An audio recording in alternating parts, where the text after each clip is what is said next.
some people. What is it?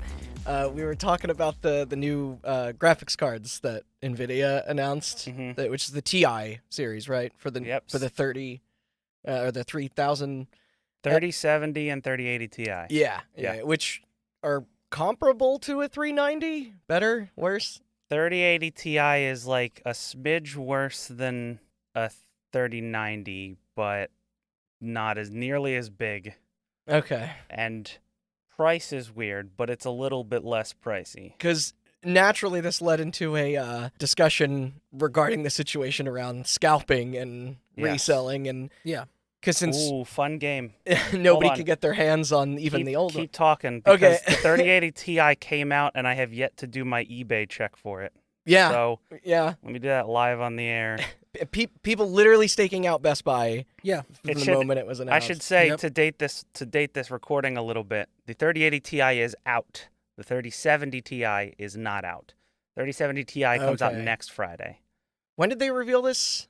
Like formally? Like officially? week ago. A week ago? End of May. So wait, they kept it under wraps to stop people from scalping? Maybe. I mean, it's not going to work. I mean, that's sort of what we were joking about. Naturally, we were talking about, you're seeing the same thing with shoes and everything related to technology, gaming, tickets for shit. And it blew my mind. My car went up in value since I bought it 5 years ago. Used cars are through the roof. Has that ever happened before? What? Yes. That's wild. Like, what the fuck? What are we doing as a society? I knew the housing market is one thing, but like... So like the whole post-COVID pandemic, it's so weird because all of these... Just desperate for anything I've been doing for like my job, I think I sent you a Snapchat the other day of like the boring part of my job, right? Which is just these dense, thick fucking PowerPoints that read like textbooks more than anything. Yeah. And it's basically like all people have been saying is like during COVID, people spent frivolously. Out of COVID, people have accelerated their spending. Where are they getting all this money from? Are people just driving themselves into that much debt post-COVID? Well, I don't know who's actually buying these. I don't think it's... It's a combination of a couple of factors, from what I understand. Because the stimuluses weren't much, and they were just helping with things like rent and food. And this is going to be very capitalist, but give me a second. Okay. You categorize people into multiple categories when you're talking about the stimulus. The stimulus was not to save poor people from dying. That was part of it. Yes. Right. But it was also to give people money to put back into the economy, right? You were supposed to use it. You have a rate. Like whenever you spend $1, it generates more money in the pipeline down further along. Which is funny when they like removed more wealthier people from... Well, yeah, but so that's the interesting thing for the last stimuluses, because it's a bailout. They removed more people up in the upper echelons, which makes sense. However, it does. You categorize people who would be the likeliest to spend it. Yeah, you categorize people who got the stimulus into a couple of different categories. You categorize it into poor unemployed who used it immediately to pay bills. Me? Yes. You categorized it into paycheck to paycheck people who were living paycheck to paycheck but used that to live it up a little, pay off some debt, blah, blah, blah. Actually, that's probably more me. Yeah, you categorize it to people who like have a good job and saw that as a little bit of extra spending money, me. And then you see that, and then you see the people who like, it's a drop in the pan, and that's kind of the people that they eliminated. So when you eliminate those people, what you're left with is people who have money. Because also, the unemployed were getting boosted unemployment in most states. Yeah, I was collecting So you have people who have money, but don't have enough money to, like, move up into that upper echelon, but they want the money to move up into that upper echelon. Yeah. And so the tragic part of this is that every industry that involves reselling got a boost. Yes. Because you know what else went up in price? Like stuff that I'm in, like guitar pedals. I stopped buying guitar pedals because they're fucking through the roof too. People are selling pedals that used to be $200 for $3 or $4 now because companies can't make them fast enough and they're selling out. And the tragic part of this is that a lot of people are looking to the reseller market to be like, if I'm online, I'm unemployed or I'm working from home. If I'm online at the right time, I can get a 3080 or I can get a PlayStation 5 and I can turn that 500 into 800. I saw a stat and early, people are doing are I saw a stat earlier today. People invested in Ponzi schemes and multi-level marketing schemes hit a 10-year high. Wow. That earlier makes this so year. much sense. Yeah. Oh, wow. Mm-hmm. That also explains the collectibles market. Yeah, collectibles, Yeah. Pokemon cards, video games. I associated that with like, well, everyone is also like trapped inside and sad and nostalgic and. Well, yes, these markets wouldn't get a boost I'm sure if there there's a weren't psychological like. So these markets wouldn't get a boost if there weren't people to buy. Of course. Right? Yeah. So there are people who have the money, whether it's because there are a lot more poor people after COVID, but there are also a lot more wealthy people. This is all one And there person, are a right? lot Hoarding of- all the GameCube games and Pokemon There are a cards. lot of people who are somewhat wealthy now due to things like the GameStop squeeze or like the Dogecoin shit or Bitcoin and stuff like that. Yeah. So like there are people who have more money now to pay into these markets. Also, the crypto Yeah. angle plays a role in the video card exactly. thing Yes. as well. So we're gonna play a little game. NFTs. So it is now, Thankfully, for those of you fucking listening, dying. it is now Sunday, June 6th. The 3080 Ti came out on Happy D-Day. Friday. Yes, happy D-Day. Came out on Friday, June 4th. Oh, and happy birthday, Tetris. Yes, happy Yeah. birthday, Tetris. Check Big out shout out Tetris. to our friend Denny. Happy Yeah. birthday. Yeah. Yeah. Who reminded me of. Okay, so check out that series. for those of you that are unaware, we're going to go through the whole line. All right. 3060, $329 retail. 3060 Ti, $400 retail. Mhm. 3070, $500. 3070 Ti, $600. 3080, $700. These sound so affordable when you. 3080 Ti, $1,200. Yeah. 3090, $1,500. Okay? Yeah. There's your regular values. Got So it. we're going to play a little bit of game. I don't know why I told you all of them, but it might help later with clues. So we're going to play a little game called Price is Right Rules. Guess what the 3080 Ti is selling for on eBay? And these are sold listings. These are not people Really? trying to get a lot. Okay, Yes. this isn't a Disney VHS situation. Austin, No. what's a retail, Austin? 1,200. Okay. Thanks, 12 Bob. I should Thanks, say- Bob. I appreciate that one. Okay. I say 1,200 for the Founders Edition from NVIDIA because the third-party ones are anywhere between 13 and 15. I'm gonna double it and say 2,400. Okay. I'm gonna have to go with 1850, Austin. Okay. You're So probably right. we're gonna go to a round 2. Yep. Randy lost because it is closest without going over. And it's So- $21.99. The closest answer is 1850. Guess again. Here's your hint for round 2. The 3080 is around $700. Those were about $1,400 on the reseller market. Okay. See, that was So almost not quite double. not quite, but Okay. I'm gonna have to go with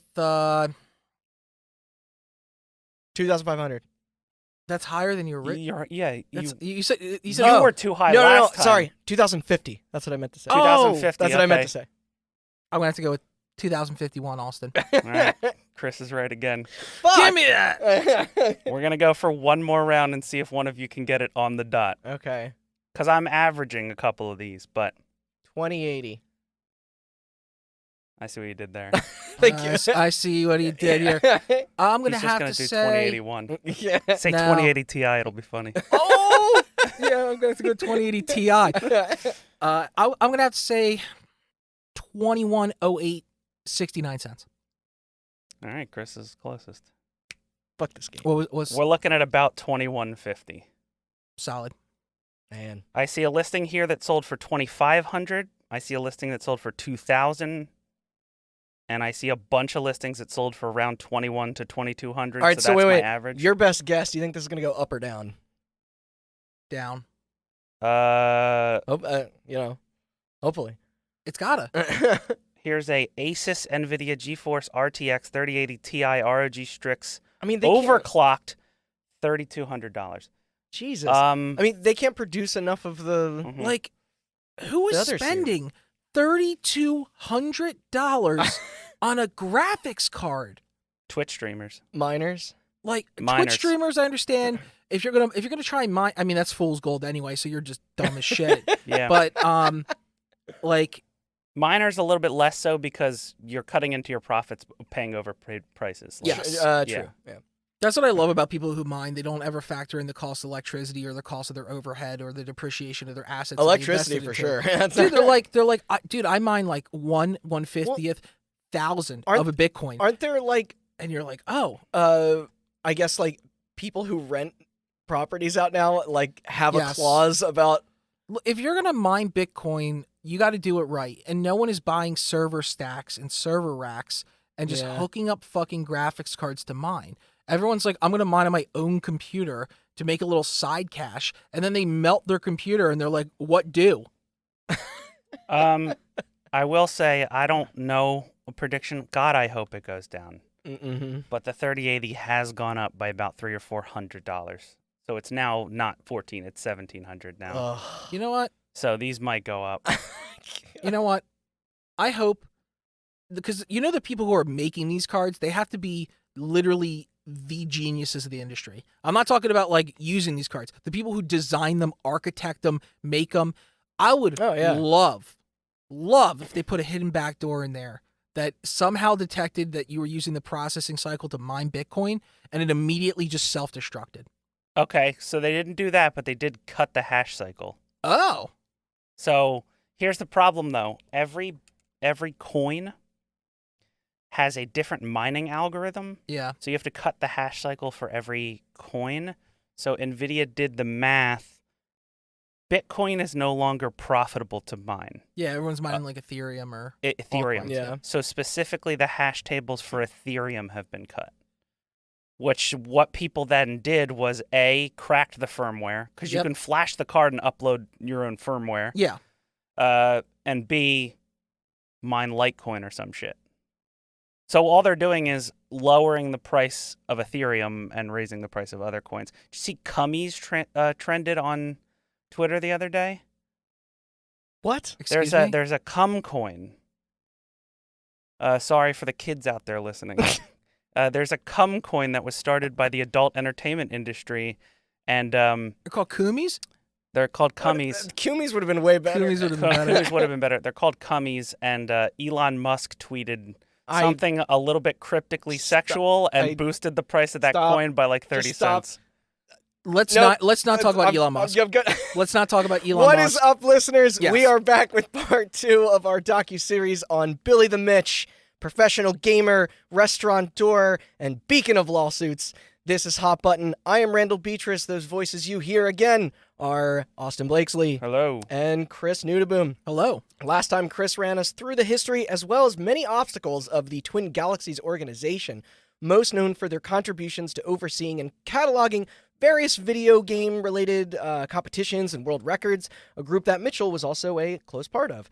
Today is all going to be about the man himself, the ups, the downs, and the in-betweens. The only question now is, where do we start? All right. So, who is Billy Mitchell? Right? Billy Mitchell's early childhood and subsequent... Webster's dictionary describes Billy Mitchell as... Mitchell's early childhood and subsequent early teenage years, they were actually nothing too spectacular, right? He was born in Massachusetts. He moved to Florida at an early age, and he became an avid lover of pinball early on. Hey. I love pinball. No, pinball's awesome. And this was during the golden age of arcades, where they kind of began sprouting up and they were attracting kids in droves. And he describes himself as a very competitive player and always wanting to win. Eventually, this passion for pinball turned into a love for Pac-Man and Donkey Kong, where he soon developed a rivalry with a high school friend. They would push each other's scores up constantly until finally reaching a peak. He then started calling arcades to see what their high scores were, and someone eventually pointed him to Twin Galaxies out in Ottumwa, Iowa. And this is where the pages of the story become well-worn, and I place most emphasis on researching.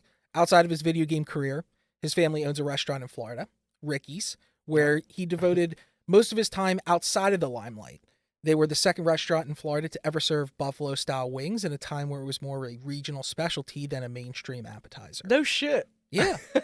All right. They also sell their own hot sauce, aptly named Ricky's World Famous Louisiana Hot Sauce. Yes. Which we have some here on the set today. We do. And from all of the reviews that didn't include the mention of the King of Kong scandal, everyone basically unanimously agreed it's really fucking good. Which me and Chris are behind. It's Yes. very good. Yeah. And so, before you get into the rest of your script, We're we're trying this doing a out? live taste test. Now, I will warn listeners, Randy is going to pour this on a tortilla chip Yes. and give us his review. But if you're sensitive to people chomping, I mean, I could AMR this shit if you want. he's going to ASMR a little bit of eating tortilla chips. It smells So, good. Dude, you could douse. It's Yeah? good. It's good. It's like It's good. Frank's. You Yeah. compared it to Frank's, yeah. Yeah. It's like Frank's if it wasn't mass produced. Yeah. Zero calories, just the way I like it. Mm-hmm. All right, let's see. Yeah, you see that look? Yep. I mean, no one listening could see it, but That's fucking good. I Yeah. know That is like a better Frank's. Yeah. it is. It is. Wow. Really good. Very good. Man. All right. Like I could douse that shit on everything.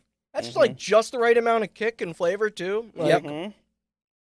all right. So All right, there's, your, yeah. there's your live review of Ricky's world famous Louisiana hot Yeah. sauce. You gotta do it in the That's style a strong of- recommend. You gotta- Louisiana hot sauce from Florida. All right, You got to hold do it on. in the style of the New Yorker.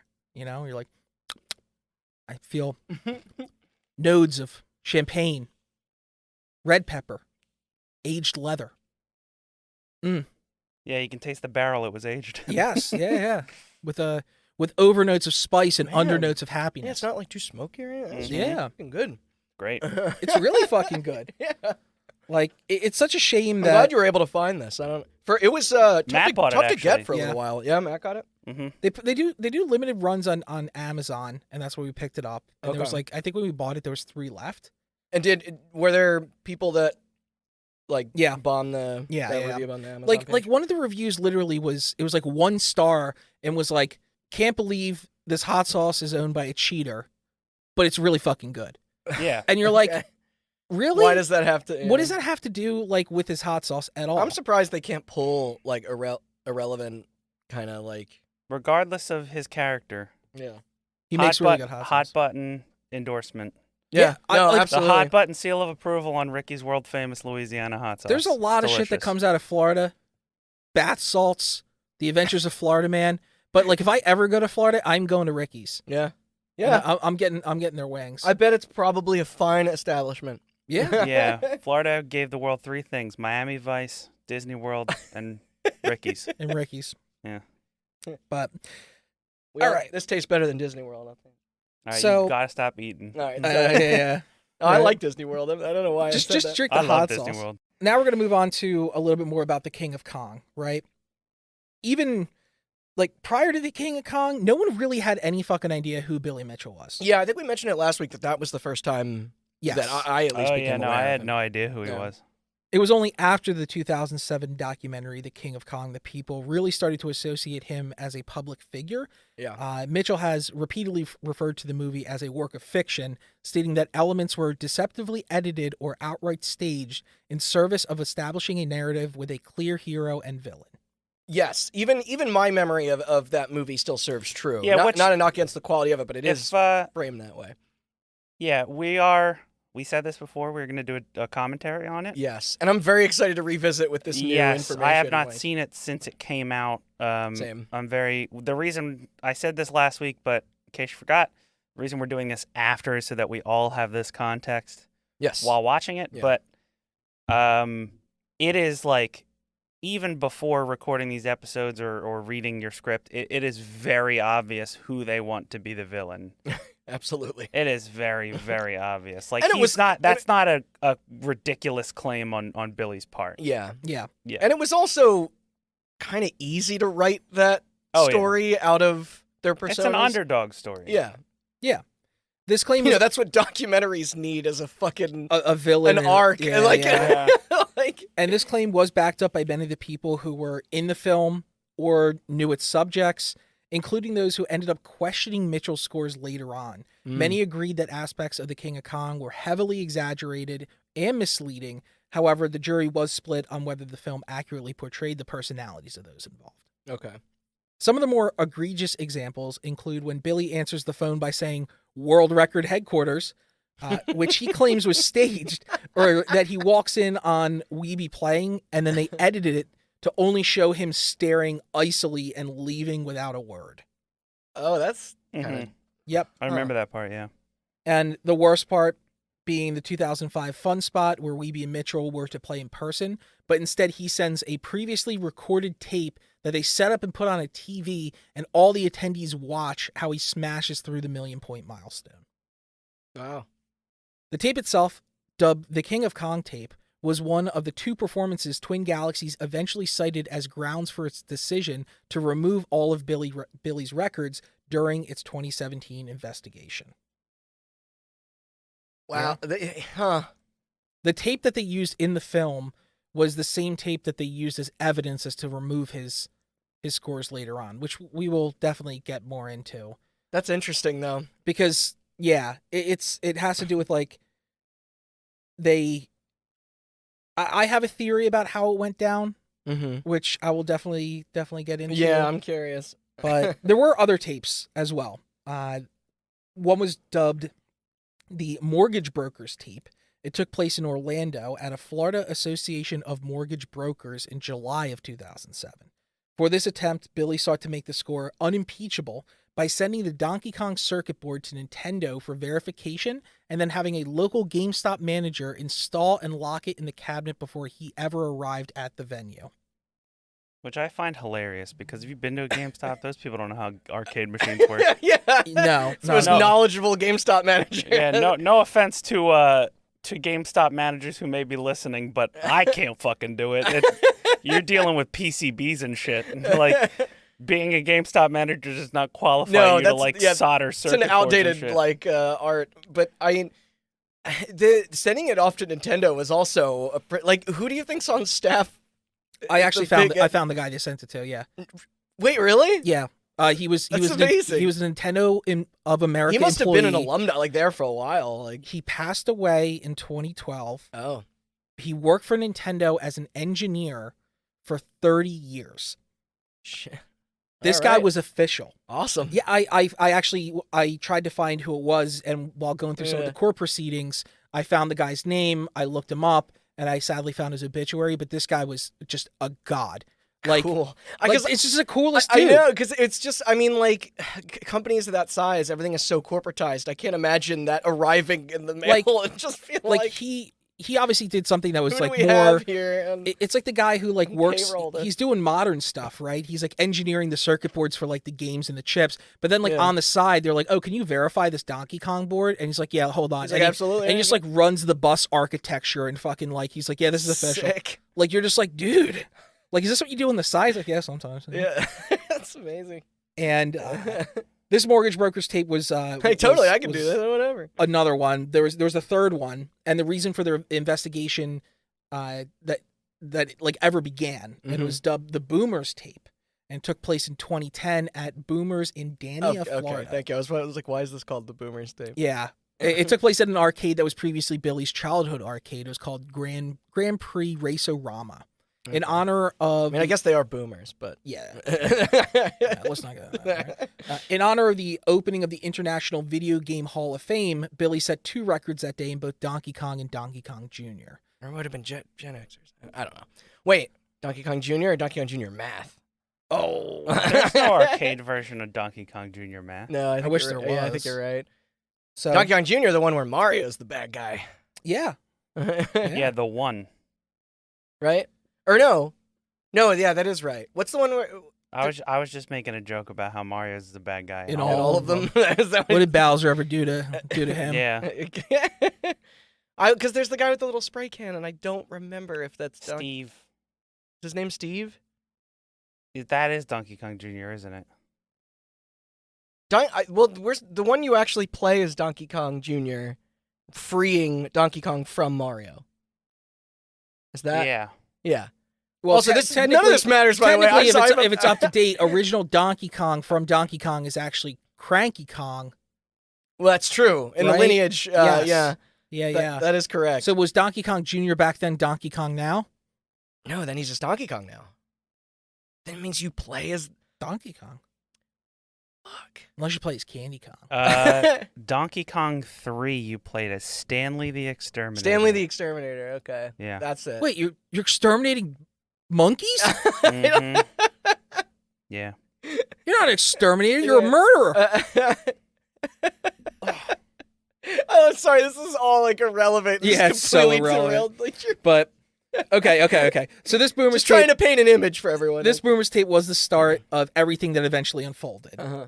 And we want to fast forward to August of 2017, where a moderator of the Donkey Kong forums, Jeremy Young, who was the person who actually came out and kind of calculated like the maximum possible score that was out there for a Donkey Kong. Yeah, we mentioned that He in the was- last episode. Yeah. Yeah, he wrote a 538 article, right? Yes. Yeah. I love that website. Yep.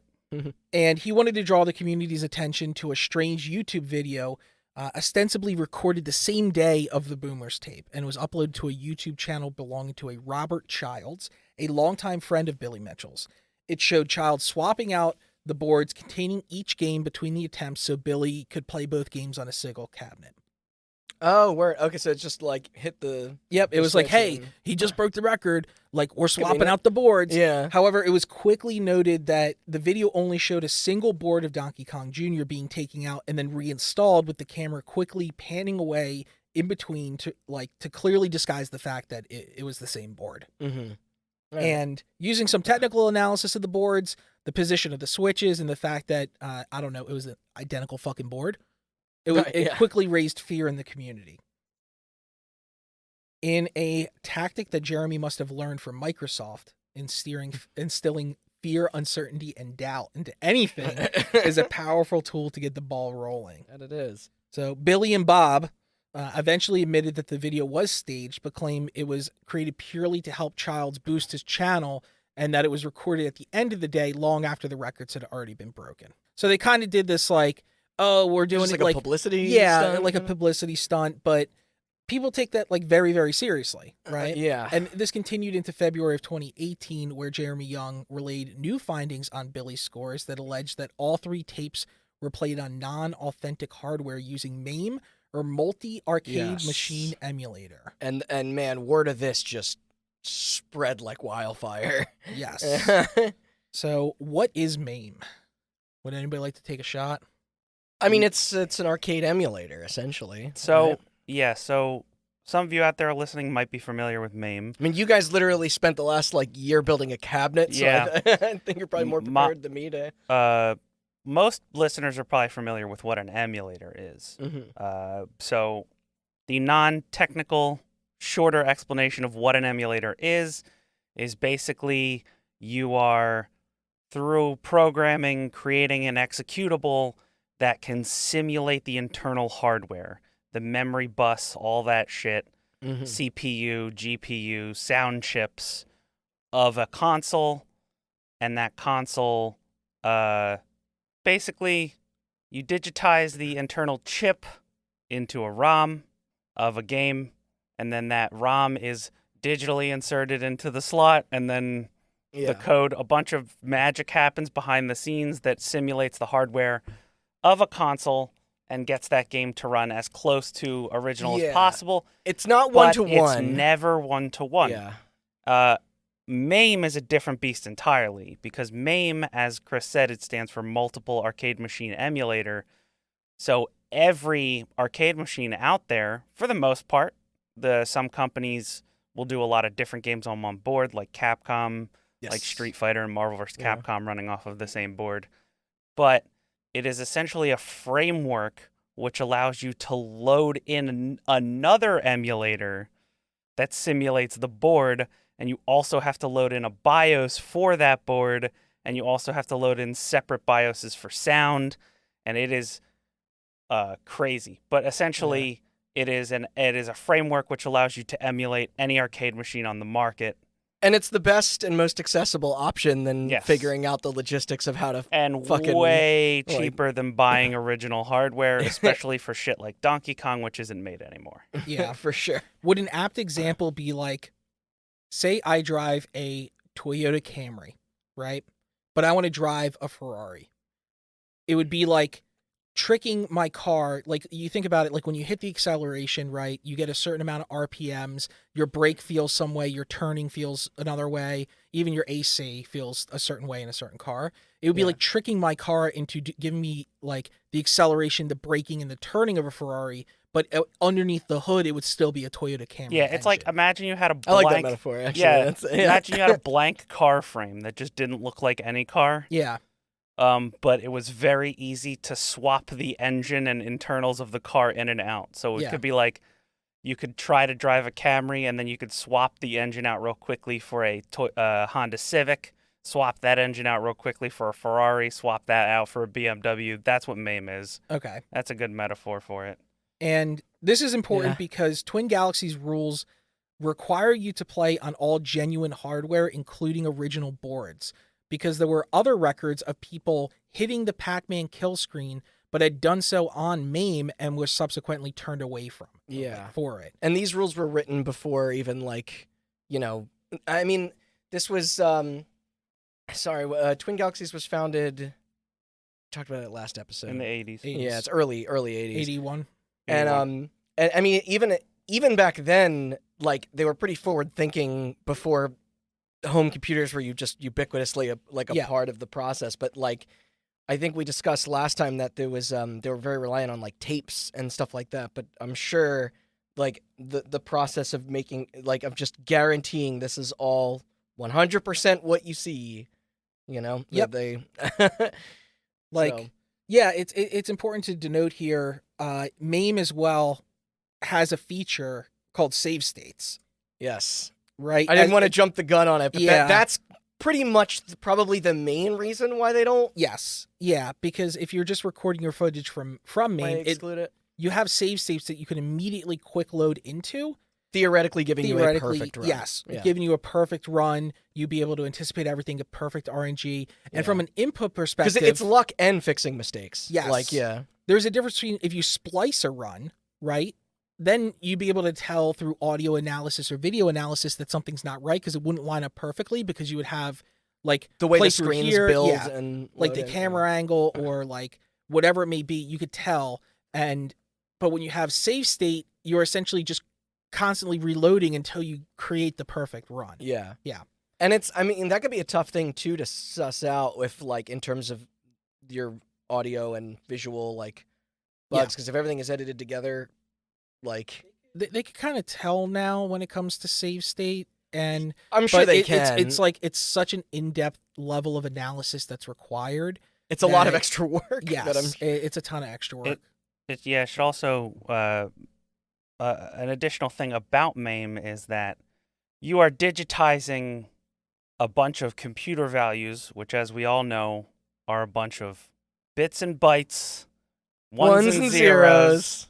But if you know enough, you can go into that BIOS, since it's digital and not actual hardware, in the same way that you could technically solder something onto a Donkey Kong board to cheat, you could go into the BIOS and digitally solder something onto the Donkey Kong board to cheat. Yes. You could manipulate the RNG, right? Mm-hmm. So like for like I think you were saying like for tool assisted runs of Donkey Kong, like it is theoretically possible to get like 2 million points, but like that has to be perfect RNG and everything has to be executed perfectly to the frame input. Yep. And, like, you could technically assist yourself in getting closer to there without anybody watching a video being able to tell without hours of analysis. Yeah. Because if you wouldn't know what a perfect run was when you were sitting at the cabinet, it's like... Exactly. There was actually a recent example of that in the speedrun community that I could talk about later, and it was Minecraft. And it brought about an interesting discussion. Because that randomly generates its world. Yes. Yeah. And they brought in statisticians eventually to kind of talk about how lucky is too lucky. And when you're at the point where if you had 100 people playing the game for 1 million years straight, one instance would occur. That is too lucky. Right? That's funny. It's like they talk about 1 in a million. Yeah. Statistically, no problem. 1 in like one in fucking a Google, too lucky. Well, I mean, if you allow me to nerd out for 1 second here, I think I might have brought this up on the Tetris episode, but there was a study done like years ago on if you could theoretically play a game of Tetris forever, and like the hypothesis was this was before they did the 7 bag method now, because Tetris is a little bit more calculated in the pieces that you receive, but prior to this, it would just be whatever, whatever one of the 7 pieces was thrown at you. And they found out that because of the S and Z blocks, which you can't clear in one move, that the player would inevitably be doomed to lose. So even if you had a way of playing in perpetuity endlessly, if you weren't factoring in, like, your human health and a battery or whatever the fuck, like, it could take hundreds or thousands of years, but like at some point you would just receive like 50 Z blocks and then the game would end. And I was like, and I thought that was just super interesting because a lot of arcade titles from that era were like designed to like, well, we'll suck a quarter down, the game will get harder, and eventually it'll be too much, but if you're really, really fucking good, then, like, what's the equivalent of the Pac-Man kill screen for Tetris? And it's like, well... I mean, we talked about fucking Joust, right? Yep. 56 hours. Yeah. Like, yeah. Yeah. There's the human limit is Yeah. There's a, to plug Adam Neely's channel. Oh. He's a music guy. Brilliant. So, but if you're into music theory at all, or him. not even if you're... he has a video called... What's the fastest music possible? Yeah, and he has as slow as possible as well. He has the slowest one possible, which is another fascinating video, but there is they're incredibly interesting. They talk about like the human element, where it's like things have gotten to the point now where humans are starting to get fast enough at playing instruments that there is really no limit to how fast a song can be. Yeah. When that wasn't the case, it was always between these BPM of what we would describe as music, and then it's like... Yeah, the limit then becomes, at a certain BPM, music just becomes like a beep. Yeah. Because you're moving so fast that the frequencies blend just together into a single tone. Yeah. It's fascinating stuff. Oh, man. We should get back to... Because I was about to make another comment. I know it's just going to do... Oh, I'm sorry. I know. No, you're good. We're good. This is like the equivalent of, like, you think we all toked up of this. Yeah. Like, yo, this conversation. You wouldn't believe it. Yeah, that's like... Well, I was going to make a comment about chess. Acid talk going on. Chess and AI and bots playing chess. Like, people always say, like, well, how do you know if you're playing against a bot or not, right? And, like, the easiest... Deep Blue got fucking robbed. And... When they talk about like playing against AI, there's moves that AI do that are just not intuitive to humans whatsoever. Right. And that's how they determine it. They're like, oh, like a human would do this, right? We know that we should move this because it provides you this situational advantage. And then a computer like moves aside like an outer pawn one space up because it's anticipating 30 moves down that they're going to block you there. And you're like, humans can't do that. We just don't have the brain power to do that. Yeah. Like maybe if we used 100% of our brain. Yeah, like Limitless. Yeah. Which has come up on the show before for some reason. Probably what a stupid movie. fucking movie. But yeah, like the last thing I say about the Tetris thing is it's funny is back then it was like, well, we'll just keep making the pieces drop faster and faster because it's just going to get more and more difficult. But they didn't, they didn't foresee how fucking good people were gonna get. Yeah. And then eventually they come out with master mode, and then and then just before make you them know invisible. it, Like, come on. And then before you know it, it's insta gravity. Yeah, and now they're insta gravity invisible. Yeah. And you got to do it 7 times in a row. Yeah, the machines are never gonna take over. Never. Yeah, we'll always have the edge.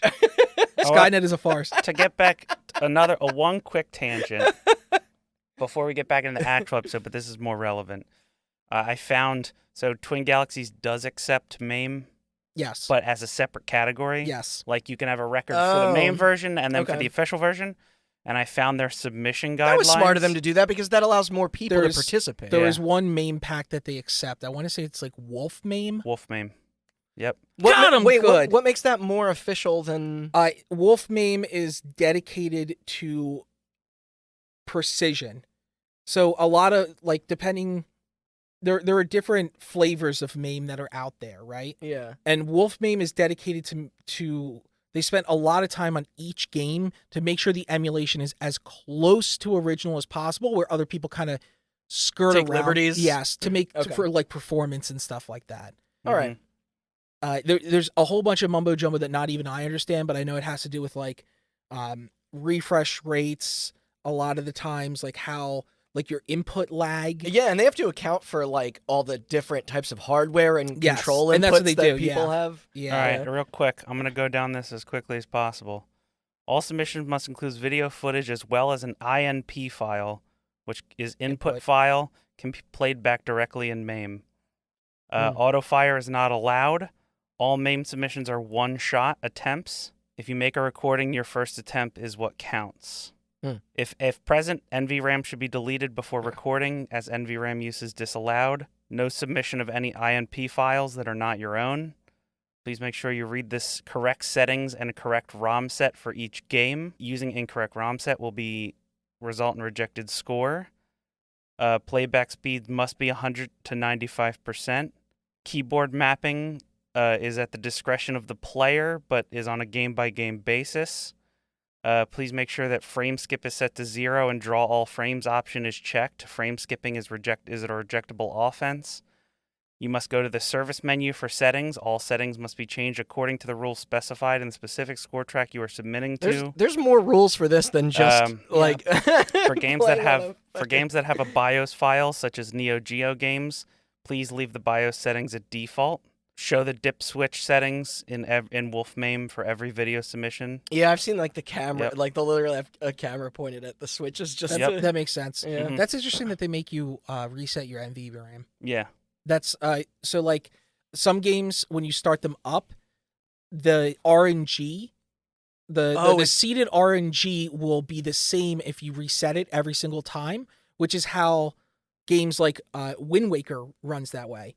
Yeah. Because a guy came up with a program. The hardest part of Wind Waker speedrunning, by the way, is the Cosploosh game. Fun fact, because it's random, right? Yeah. And you actually have to like do really well, and that took the longest time. A guy found out that Wind Waker, the RNG was seeded at the moment that you turn on the game, and then came up with a program that you entered in your shots, and depending on, you had to reach the Kasploosh game by a certain time, real time, and it would actually map out the RNG and it would tell you the answer. Long story short, yeah, it's fucking crazy. But yeah, they make you reset your NVRAM so that way the RNG is steady across everybody for it. So you can't like play 3 games because, you know, you restart on the 26th frame at 10 minutes and 25 seconds and that is the perfect seed. Got it. That's cool. Okay. Man, anyway, that is cool. Back into it. It. So, to recap really quickly, because I know we just went off there, Jeremy Young, he kind of made this accusation out there. He cited this YouTube video. People kind of got a little hesitant. And ultimately, Young, he only had one tape that he could actually use as evidence, which was the King of Kong tape. For the Mortgage Brokers and Boomers tapes, Billy had relied on a Twin Galaxies policy that allowed referees to verify any scores they witnessed live. In both cases, the referee was our boy, Todd Rogers. Todd Rogers, who himself had quite a dubious past. Yeah, you cannot dodge the rod. Yeah. So Todd Rogers, who is he? Well, Todd Rogers is an American video game competitor from Brooksville, Florida, who gained fame in the early 1980s for many world record high scores and for his expertise on specifically Activision games. He claims he got his start in 1980 when he broke several scores that Activision published in their quarterly newsletter. This is the drag racing one, right? Yeah. Dragster. Dragster. Yeah. After claiming so many records, he finally showcased his skill 2 years later at the 1982 Consumer Electronics Show to members of Activision. This led Activision to hire Rogers as sort of a mascot since video games were getting a bad reputation back then. Yeah, and especially that was like right around the time of the crash. And I think we brought it up in part 1 about how like companies wanted a public face. Yes. And yeah, like pull people in. I'm not gonna lie, like I saw some photos of him back then. Like pretty good looking dude. Okay. Like good looking dude, nice set of hair. He kind of didn't fit the stereotypical. Yeah. Like everyone thought video games were evil. It was turning their kids into delinquents, right? So he didn't fit that description of someone who was failing school or living in a basement. Yeah. He had a girlfriend. He was basically their ideal poster boy to market towards parents. Yeah. And to market towards gamers. They were themselves. thrilled to show like, hey, you can also have like the successful life. You can have and a be in life and relationship play video games. Yeah. Yeah. Which was a concern back then. And by being Well, especially when the questions of like addiction and stuff. Yeah. came up, you know. And this really opened doors to working in the video game industry with many software publishers and newsprint magazines. And if you ever wanted to know the power of the phrase, it's not about the grades you make, but the hands you shake, look no further. So he credits himself. That's going to be an official Hot Button shirt. It's not about the grades you make, but the hands you shake. Nah, it should be overpromise, underdeliver. Yeah. Yeah. So he credits the work he received mainly from word of mouth. And this is a quote for him. When Activision was developing into different directions, many of their designers formed their own companies, such as Accolade, Acclaim, Absolute, etc. Acclaim, previous topic. So, Look up what happened to by working with Activision, them. I got to work for those companies as well, since I had a perfect track record of promoting and playing video games for a living. And a lot of these guys, they were like Atari spinoffs too, so Yep. their connections were already there. Sega, Nintendo, Atari were also Nice. along the same lines. Once I got to attend these huge gaming events, I was introduced to many of the luminaries of the industries and head of companies. They conversed and took a liking towards me and utilized my gaming skill and professional approach to help promote their brands. I always watched what kind of contracts that I was bound by as to never cross the line and work with the competitor companies at the same time. So this led to him really being the first person officially endorsed and paid for the sole purpose of video game marketing and skills. Yeah. I hesitate to call him the first esports player, seeing as he was hired first and foremost for his ability to represent a brand. Right, not to compete. It's more... I mean... I wrote here that I'd be comfortable calling him the first video game brand manager, but Austin had a really good point. Yeah, I said brand ambassador. That's the Okay. best way. It Yeah. really They is. still use that term, I think. So, yeah. Yeah. Social media Influencer. influencers. yeah, yeah. yeah. You ever see the clip of Kanye West talking about Lady Gaga? No. Have you ever seen that? No. Because at one point, Polaroid was in dire straits, and they got a boost in sales because Lady Gaga started like posting Polaroids to her she Instagram kicked or off whatever. that? Like... Because she became brand ambassador for Polaroid. And then there's a famous clip of Kanye West in the studio, and they ask him about it, and he goes, "Look, I like Gaga. I like Gaga's music. The fuck does she know about cameras?" It's such a good clip. That is really funny. That is Who did it first? Lady Gaga or Life is Strange? Life is strange. Lady Gaga. Oh, damn. Yeah.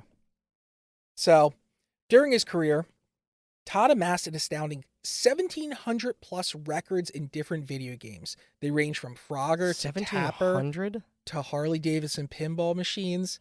Oh, pinball machines are included as well, huh? Yeah. Okay. However, the record that signed the checks and got him the jobs with Activision was his Dragster.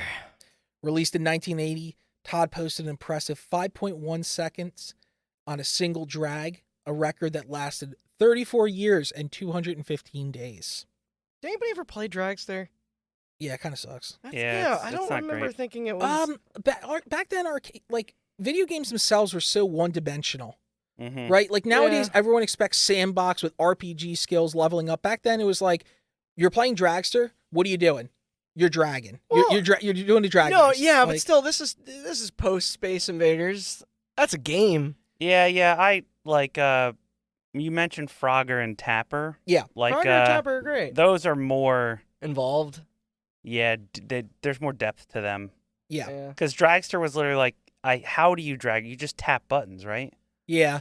I think there's probably a little bit You more tap to it than you that, tap but- a button and then you have to like shift. Yeah. That's you it. gotta. There's, you have 2 buttons you can press and a joystick. Like Super So- Sprint was like 2 years away. One is That's the a top game. button is gas, I believe, and then the side button is your clutch. So you like gas it, you have to release the gas, hit the clutch, shift up, and then Yeah. hit back to the gas. Because if you hit your gas and the clutch at the same time, you Wait, fly. what Mario Party was this minigame in? Oh, it should be. It probably is. I Oh probably yeah, is. there's a drag racing game Yeah. in Mario Party for sure. So yeah, he really had this record for Dragster, and surprisingly enough, or maybe unsurprisingly, in a move that predated Jeremy Young's allegations against Billy, a speedrunner and task creator named OmniGamer was doing the Lord's work. In May of 2017, a full year before Young made allegations against Billy, this YouTuber, Eric Kozel, aka OmniGamer, disassembled Activision's 1980 game Dragster and created a simulator using Microsoft Excel to show the fastest time possible. Or Google Docs, one of the two. Yeah. Right? I think it was Excel. I don't remember. It was one of I the do. two. Yeah. Recall when the story broke though. Yeah. He found that the theoretical limit was 5.6446 seconds. This is a bit slower in comparison to Activision's self-published fast time of 5.4 seconds that they cooked up for one of their 80s quarterly newsletters, both of which were slower than Todd's 5.1 that he claimed he got in 1981, to which his proof is that he submitted a Polaroid to Activision at the time and that they verified it. Where's that Polaroid? People have tried to Show us find the it. receipts. I mean, I don't know. Where's a photo of you from 2002? 2002? Randy doesn't like taking pictures. Yeah, I don't like. I mean, Prove it. Feels like they steal his soul. there's pictures of me out there somewhere, whether I like it or Isn't not. that a plot of an episode of Dilbert? It's a. They go to the country. I believe it's an Aborigine belief. Oh, yeah, that makes sense. Yeah, I guess that's in me somewhere. you're not Australian. Well, Todd, I've had Fosters. They I've don't been to sell an Outback. Fosters. Oh my God, they don't sell Fosters in But Australia. they do. Yeah, it's the Australian beer, ain't it? Oh my God. Shrimp on the Barbie. Can I have some coffee? Beer? I am B. E. I apologize if it's to any of our Australian listeners, which I actually think there might be a couple. Yeah. Yeah. No, we know that Outback sucks. It sucks here too. Yeah. I really hope they don't have Outback in Australia. They don't. Good. But I know a couple people from That Australia already makes Australia who a have better been country to than us. America and been to an Outback, and it's like all their punny food names are very racist to the natives of Australia. I bet. Because it's like walkabout shrimp, and it's like a walkabout is like a religious experience. Oh my God. Yeah. So the only thing I know is what was it? A tucker bag? A tucker bag? This is like a bag for your tucker. Makes sense. And the song Waltzing Matilda, which Is that by Tame Impala? no, it's by Slim Dusty, the most Australian sounding name of all time. I hope it was Tame Impala. They're Australian. And if you ever played Civ 6, the song Waltzing Matilda, every single song for Australia is a remix of Waltzing Matilda. What? Yeah. Like I could play it in here, but it's it's like it's really good. You should listen to it. You should Okay. listen to I'll try and send me the link. Yeah, I'll try and edit it very lowly under this please do. whole conversation about Australia so people can hear it. So, yeah, Todd Rogers, brand ambassador, 1,700 records, and he got accused by OmniGamer that, basically the time that he was proving that he said that he had through a Polaroid was just not even possible. And Todd was no stranger to It speculation. seemed pretty either. questionable. Very. Over 100 of his records have been called into question over the years, some of which are so ridiculous that they have to be fake. It took a long time for people to get to that, like, to become suspicious of it. It took a long period of time, and more like nobody cared. Yeah. Oh, maybe. Yeah, now I guess there's probably It's a- more of... It's a Devotion combination. to that now It's than a then. combination of people not giving a shit, and also MAME helped a lot. Because once people have access to that code, they can really analyze it and break it down. Good point. You can't sit in an arcade machine and analyze this shit frame by frame. Yeah. Of those 100 records that have been called into question, 26 of them were Activision games. 9 of those records have since been proven to be impossible. So, for the following games, take a guess at what you think his score was, and then what the second place score was. Centipede for Atari. I mean, I don't know what. I mean, I've played Centipede. Would it help you if I gave you the second place score so you could base his off of? Yeah. Second place score for Centipede Atari was 58,078 points. I mean, if it's anything like his Dragster score, it's probably a whole digit higher than that. 65 million. Dude, if you're gonna cheat, be realistic about it. Like, why? What?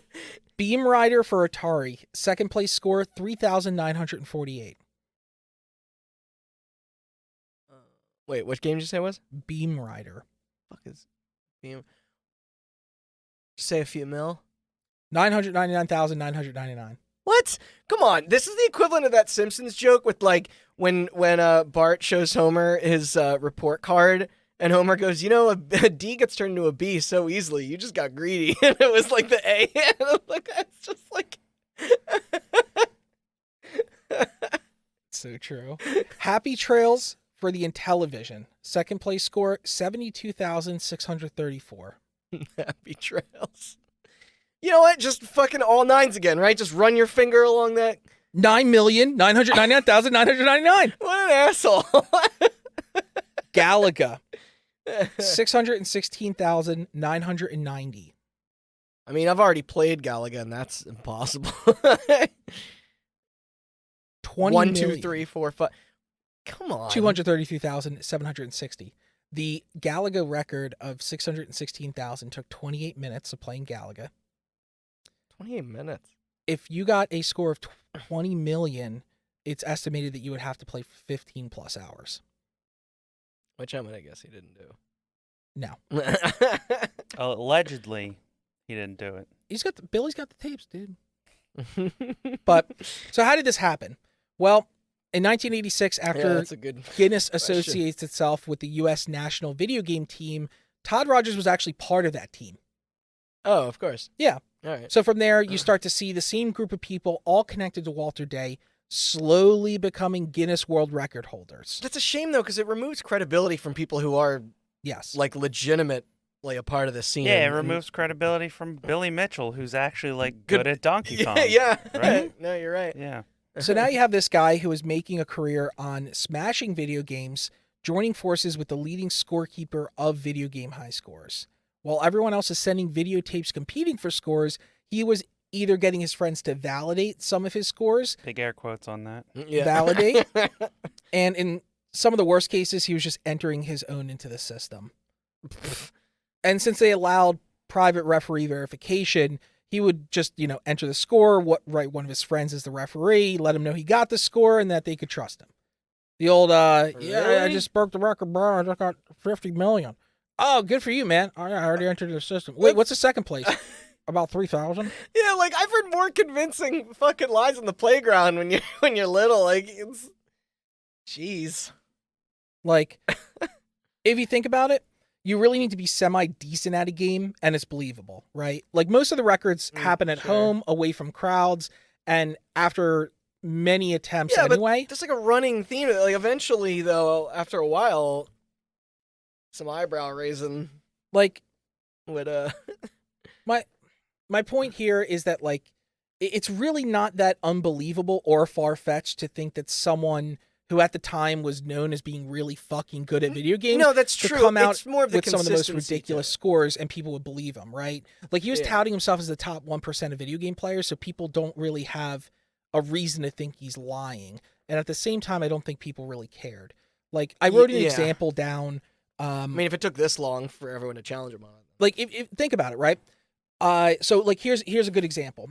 Mm-hmm. Austin, how many people do you think entered Street Fighter V back at EVO in 2019? It was something like 2,000, because I remember that was like one of the first years Smash beat it, and that was a little over 2,000. Smash Ultimate or Melee? Oh, I guess that would have been a year after Ultimate. Yeah, Yep. it was Ultimate. Yeah, it was just around 2,000 people. Okay. Mhm. And do you remember how the tournament ran? Like for Evo? Pulls. Yep. And then there's, a top 32? Yep. And then they do double elimination bracket. Yep. Mm-hmm. So Which you is what we did for our tournament, Yep. right? Yeah. you have 3 rounds of pools that you have to go through. And then from there, it would get funneled down into a top 32 bracket. And all this was like double elimination, Yeah. right? So do you know what would qualify you as being in the top 25% of that tournament?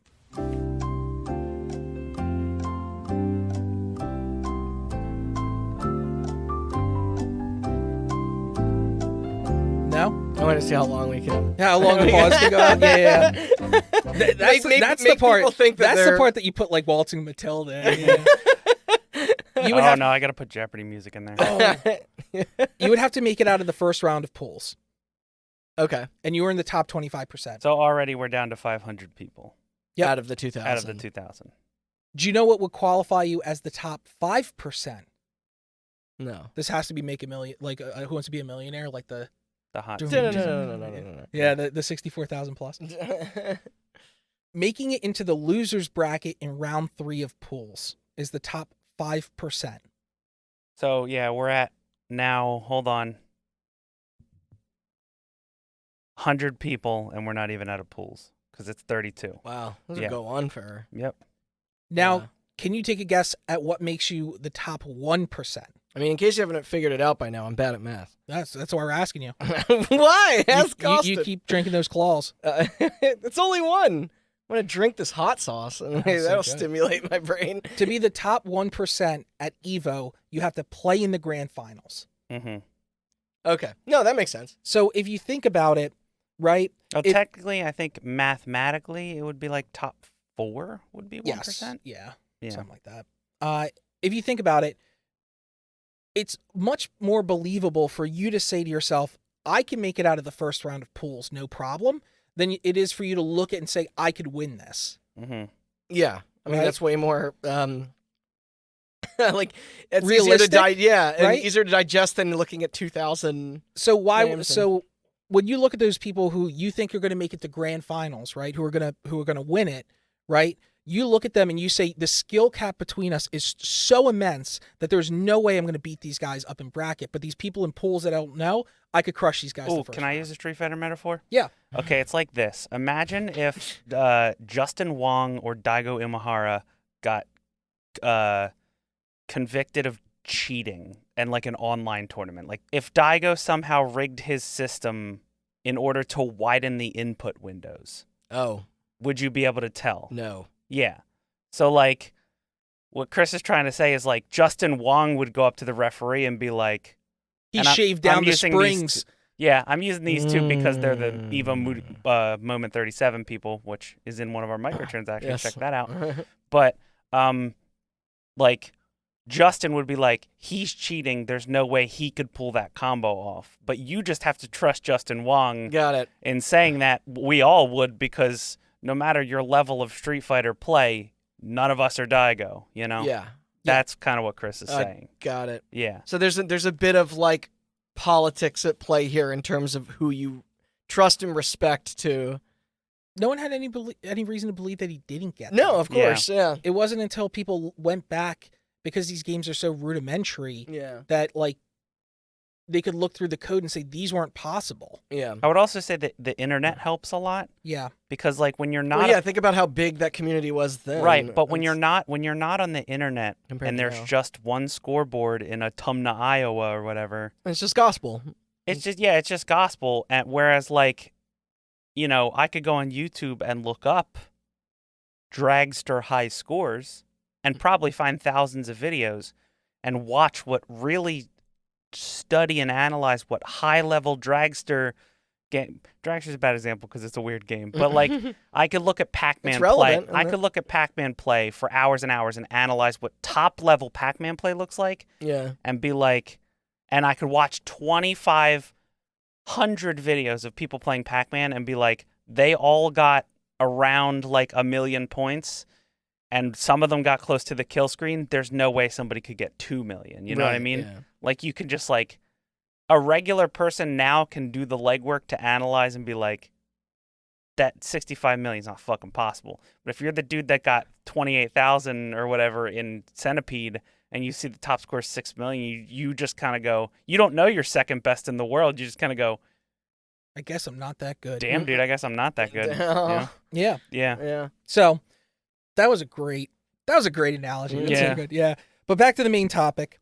When it comes to Todd, he was apparently setting records at an alarming pace. Even one of Todd's proteges, a guy by the And in multiple games, which is... Yeah, multiple games, multiple genres. Yeah. But even one of his proteges, who goes by the name Triforce Johnson, has a Guinness World Record. He started a team called Empire Arcadia in the fighting game community, who had players like Mewtwo King, Armada, Justin Wong, NYC Chris, and even Yipes on their roster at one point. And his team holds the Guinness record for the most winning competitive team with over 2,000 tournament wins. So yeah. Most of those coming from Justin Wong and Armada. Yeah. Yeah. So yeah, all this evidence basically comes out. Todd Rogers just gets fucking fossilized. Yeah. Immediately. All of his records are just They're stripped. wiped. Yeah, they're just stripped by both Guinness and Twin Galaxies, with the latter officially distancing themselves from him entirely. And all this happens in August of 2017, the same month that Jeremy Young originally posted the allegation against Billy with the Boomers tapes. I don't think it's a coincidence. No, I don't think so either. Right? Like, if everyone is paying more attention. Everyone thinks where there's smoke, there's fire. Yeah. And he has an association with them. People are like, okay, let's start taking a look into it. Which is a bummer for Twin Galaxies as well. Yeah. Like, but at this point, this is really all we need to know about Todd Rogers. He made his career claiming to be some genetic fucking specimen of video games and partnering with video game companies. In order to keep that business flowing, he had to keep being good at the games. So to do that, he made sure that the document showed he was the top of class. Yep. And so it turns out video games do turn you into a degenerate. You heard it here first, folks. Oh, man. Someone get Al Gore on the phone. Yeah. But back to Billy. So he had these records dubbed the Mortgage Brokers and the Boomers tapes, right? Both of which were cited in his allegations, both of which were verified by Todd Rogers. Any existing footage of the records has either been lost or just non-existent to begin with. And there exists some footage of the Mortgage Brokers, like external footage, but it's not of the gameplay itself. It's basically the equivalent of a passerby filming him playing. And the ongoing meme at the time was like, oh, Todd's got the tapes, bruh. Like alluding to the fact that Todd claimed to have witnessed, documented, and reviewed the high scores. Yeah. And for the King of Kong tape, you can see Billy announce that actual record with an actual copy of the tape in a CRT playing next to him. And this is where the true geniuses came in and kind of demolished them. Because by looking at that footage, they actually found the smoking gun. It showed the level transitions. Yes, that's what I know about it. It's just how the screen's built in. Right? Yeah. There's actually two, like the tape is lost. Like no one really knows where it is right now. It's probably been destroyed or sitting in an archive somewhere. It's passed around so many different hands at this point. Could be even damaged if found. But the two exists. instances that they pretty much locked up, there was actually a segment on an MTV show where they were talking about Donkey Kong, and it was one of the Twin Galaxies dudes talking about Billy Mitchell's world record, and it had the tape playing on the TV next to him, and then he had this public announcement where he announced that he broke it, and he had it playing next to him there, so they used those two to take a look and kind of dissect what was going on. Yep. And detectives, dude. Yeah. The simplest and most useful way to understand the technical evidence is for us to focus on the two features: the screen orientation and what is known as the 3 girder pattern. And So you're referring to the construction stage with the... yes, the first stage. Yeah. Mm-hmm. So for the screen, many arcade cabinets, they actually use a monitor that's been rotated on its side to display a vertical image. Yeah. Right? Call it Ikaruga style. Yeah. Yeah, 100%. So like I know it existed long before that, but that's just forever what I associate. Yeah, I would with say it. Donkey Kong style or Nah. Pac-Man style, but you know. Yep. Yeah, Ikaruga. Ikaruga, sure. So when you capture this video signal and you play it back on a standard CRT TV or monitor, what appears to be the top of the screen is actually the right side of the arcade screen. Right. Right? Correct. So It's hard to conceptualize. I know it's No, but in yeah. Billy's video, the top image is on the left. Yes. Yes. I didn't want to say right. Right. Yes. Correct. The second feature, Who's on first? it's exactly like that. The second feature, the 3 girder pattern, requires a bunch more explanation. It refers to how Donkey Kong loads in one of its 4 level types. So for the girder level, think the first level. Yeah. All the girders 25M. 25M. Oh, 25 meters. You're right. Yeah. All the girders, they all load in at the same time and on a regular, authentic arcade cabinet. Like they in order on a regular arcade cabinet, they all come in at the same time, right? Okay. So for Billy's records, a different pattern occurs where only the top 3 girders are visible in the first frame. And this pattern is visually identical to one produced by some versions of MAME. And Got for it. this, People made that connection right. when I wrote this script, I originally tried to write an explanation for this as to like try and explain it. Yeah. And then we just crossed it out and I wrote, Austin, you should probably explain this about how games use memory addressing and how games pull and write assets to the screen. Mm-hmm. So, Austin, if you will, tell us more about memory addressing and how these games pull and write assets to the screen. Yeah. I'm all ears. So basically, when you're drawing a frame on the screen for a video game, everything needs to already be in memory. It needs to be loaded. All the assets that need to be displayed need to be loaded into memory. Then they can be pulled from memory, and then the frame can be drawn. Because in addition to, frames per second, in addition to that, you have frame time. Right. So if you've ever played a game, cough, Dark Souls 1, where it runs at 30 frames per second, but still looks like it's stuttering, that's because some frames are taking longer to load than others. I mean, didn't that game also break when it ran at an unlocked frame rate? Or Yes. Yeah. Okay. And that I think that was Dark Souls 2, Oh, okay. actually. I don't remember. I couldn't remember. I can't remember. I thought it was the PC version of one. Yeah. One of these. But games. so basically, in order for everything to display not only at a consistent frame rate, but with the same amount of milliseconds in between each frame, basically everything's in memory. Screen prepares a frame. Mm-hmm. So the way CRTs, okay, this is going to be a long explanation. So 1080p, 720p, 480p. This much I know. 480i. We don't use that anymore. That's a CRT thing. Maybe we don't. Progressive scan and interlace. Famous from the back of GameCube boxes. P stands for progressive scan. I stands for interlace. So basically, CRTs use interlace. So basically what that means is because the image is moving so quickly, and you'll notice this if you ever watch sports on an interlaced TV, it can get really dicey because they move very quickly. Okay. You are not drawing the entire frame. You are drawing half of one frame, and then the other half, you're drawing the odd lines of the first frame and the even lines of the second frame. And then you are displaying them so quickly that it doesn't matter. You can't tell. Yeah. Because for the most part, when you're watching a movie, and this was not designed with video games in mind, but old video games too, most of the frame is identical. It's just whatever's moving. Yeah. Characters moving across screen. For sprite work. Yeah, especially for sprite work. And, as Chris mentioned, most arcade cabinets are a CRT turned sideways. So realistically, not only is it interlacing the picture, but it is loading from top to bottom.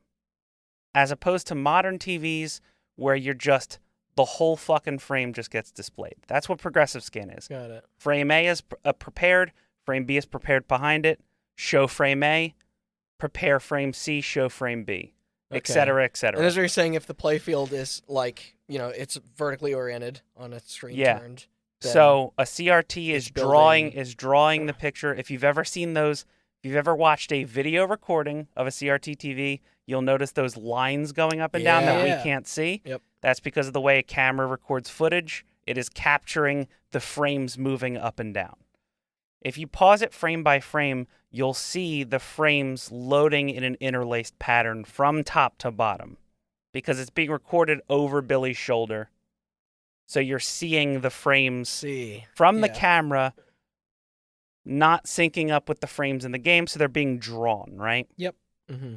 Whereas in MAME, to simulate this, as Chris said, the 3 girder pattern, and I this is all from a video, and I didn't refresh myself, so I apologize if anything I'm saying is incorrect. There's a lot of information to go over. No, But basically, it's good. not drawing the frame line by line. It is not interlacing the frame.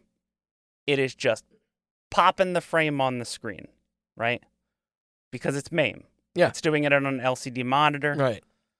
It can be doing it on a CRT, but MAME is meant to be run on newer monitors and stuff, so it is just popping the frame on the screen and then moving on. All the completed objects are just loaded and fired onto the screen in order to simulate that drawing of the girders that happens from left to right or top to bottom, however you want to say it. It draws the first 3 girders in the first frame and then the rest of them in the second frame as a way to emulate the way a CRT works. Gotcha. And so they noticed that instead of all of the girders being there and being drawn from left to right in the first frame, only 3 of them were there in the first frame, and then the rest of them were there in the second frame. And that's where the red flags came from. And that's where the red flag comes from, because it is being drawn on the screen in a progressive manner, similar to how MAME would do it, not in an interlaced manner, similar to how an arcade cabinet would do it. I gotta say, Gotcha. beautiful explanation, Austin. Yeah. I cannot believe you knew that off the top of your head. Yeah, I'm a smart guy. And It's a complicated show. both you and I clearly are experts in that, but I know we wanted to explain it to Randy over Of here, course. Who clearly had no idea. I don't know nothing. Absolutely nothing. No, that is a very good explanation of exactly. And I that is the basics of how frames are drawn. It might be a little bit different as to exactly how they figured this out. They are smarter than me, I will say that. Yeah. So if I got any of that wrong, I apologize. And I please correct me, because I would like to learn more, but I'm not that smart. that is where you get to like some of the intricacies of like Wolf MAME and like how it handles that. Like, Yeah. that is something that is like particular to the MAME version itself, right? So like the Wolf MAME is designed to be more accurate to the arcade cabinet than it would like what we saw, right? Yeah. So, long story short, though. Ask me more Tetris related questions. I can feel smart again. Yeah, no problem. I'll chalk this script full of them. No problem. You already got like 4 hours of Tetris. I think it was more than that. You already got like 8 hours of Tetris. That's right. Yeah. 20 hours of Tetris. You're banned. If you bring up Tetris again, I'm getting a new host. I'm getting a new co-host. Okay? You're on. What fuse? Yeah. A Looks like recap. Randy's Will. dog. He could just bark. He won't talk about Tetris. Yeah. He knows his role. Yeah. Anyway. He is named after a video game character. After all this stuff comes out, not everyone out there actually turns against Billy. In fact, there are 2 people who actually volunteer to help him prove his case. Hey, all right. So he had some. Yeah, he had a lot of supporters. Okay. These 2 individuals in particular, one was named Steve Kleizeth, and the other was Carlos Pinheiro. Okay. So, Because he had such a reputation post that documentary for being a heel that like I didn't think people who know him yeah say that personally, like you know, outside of the limelight and the videos and stuff like that, he's just a down to earth dude. He's just And a also- great that's man. right. We can't speak on that. And that, also like, a lot of knowing his him friends and, can verify that he's actually there fucking there good. may be some fuckery, but he Yeah. is good at Pac-Man and he is good at Yeah, Donkey Kong. that's inarguable. Yeah. Yeah. So Steve, a world record holder of Mario Brothers and professional drummer, had known Hey. Billy and his longtime friend Robert Childs for years when the dispute first erupted. You know who he drum with? No, I'm going to look it up. look it up, man. He worked with them to. Also, I will Jamie, pull up Steve. Pull that up. pull up that clip. Pull up that clip. Also, I will say that it in Billy's defense as well, a lot of the like events and conferences where he gets to meet fans, he's very like Yeah. like welcoming Hey, to yeah, what's going on? Yeah.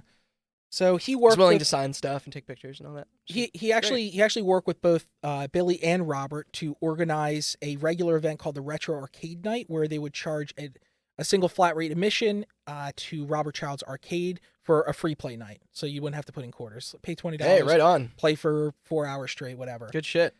Carlos, on the other hand, had no idea who the fuck Billy Mitchell was. He had met Robert Childs in 2015 when he sold him his old collection of arcade boards. Afterwards, he added Childs on Facebook, but didn't really keep in touch beyond that. Eventually, in early 2018, Childs made a Facebook post asking for verification that a direct feed setup that he had used for the King of Kong tape could have been used to record footage from an arcade machine, right? He's basically saying, like, hey, can someone out there help verify and prove that, like, this footage that we used, like, actually came from an arcade machine? And Pinheiro had actually worked for Sega for years on arcade cabinets. Oh, that's right from the source. Yeah. And he apparently he felt compelled to respond, letting Childs know exactly what he had described was indeed correct. All right, real quick. He is a punk drummer Uh-huh. for the bands Pull, which I've never heard of, Strong Arm, Shy Halud, and Further Seems Forever. The most I could pull up is Further Seems Forever broke up and led to the formation of Dashboard Confessional. So Wow. they're from Florida. There you go. There you go. They're also Christian. Well, and Shy Halud is named after the worm from Dune. Oh Okay, my I God, was that's like, cool. why the fuck does it sound so familiar? Yeah. Well, at this point, Uh, Steve saw the post and reached out to see if Pinheiro might be willing to help conduct tests on Mitchell's behalf, essentially to prove an easy explanation for the 3 girder pattern. Pinheiro agreed, and the two got to work. They provided all the original equipment, recording devices, and arcade boards. By they, I mean Mitchell and Robert Childs. Pinheiro served as the technical lead, and Steve Kleizeth helped wherever he could. Both have stated that Billy never once asked them to lie. And when Billy was asked if he wanted them to stop investigating, Billy told them to report exactly what they found and what they saw, so that's what they did. okay. Steve posted the report to the Twin Galaxies dispute thread on April 9th, 2018, stating the game tapes were not generated from a genuine Nintendo Donkey Kong PCB. Almost immediately after, Steve reported that Billy had actually cut all communication with him. However, according to Pinheiro, he and Billy are still on pretty good Good terms. terms. Yeah. Okay. At this point, Twin Galaxies was under new ownership after Walter Day sold the business in the mid-2000s. Yeah, did we mention that last week? Yeah, it changed hands roughly like 3 or 4 times Yeah, I knew. before being under the current leadership of Jace Hall. Okay. Uh, We did. Okay. Yeah. Jace No, Hall, you're right. by the way, is the owner of Echo Fox, an apparent lover of classic video games. Also, Hmm. former Hot Button character, because he used to have an internet show in the early days of the internet called The Jace Hall Show, and that was where the first reported footage of Duke Nukem Forever came from as well. That is an interesting tidbit. I had no idea. Wow. Mm-hmm. Was that when it was on like the Quake 2 engine, I guess? Was it the Mhm, initial mhm. like Man. So all this stuff comes out. They do this investigation. Steve posts his report to Twin Galaxies, and the decision to remove Billy's records came down 3 days later. Twin Galaxies ruled quick turnaround. on April 12th, 2018, that both the King of Kong and Mortgage Broker scores as depicted on the tapes were not on genuine arcade hardware, essentially. Yeah. Because of the policy that states intentional efforts to mislead Twin Galaxies will result in a lifetime ban, all of Billy's scores were removed, not just Donkey Kong. And because of this, the organization no longer considers him to be the first person to achieve the perfect game of Pac-Man either. Man, that's really taken a lot away from Yeah. Mhm. away from you. Like they're not fucking around. No.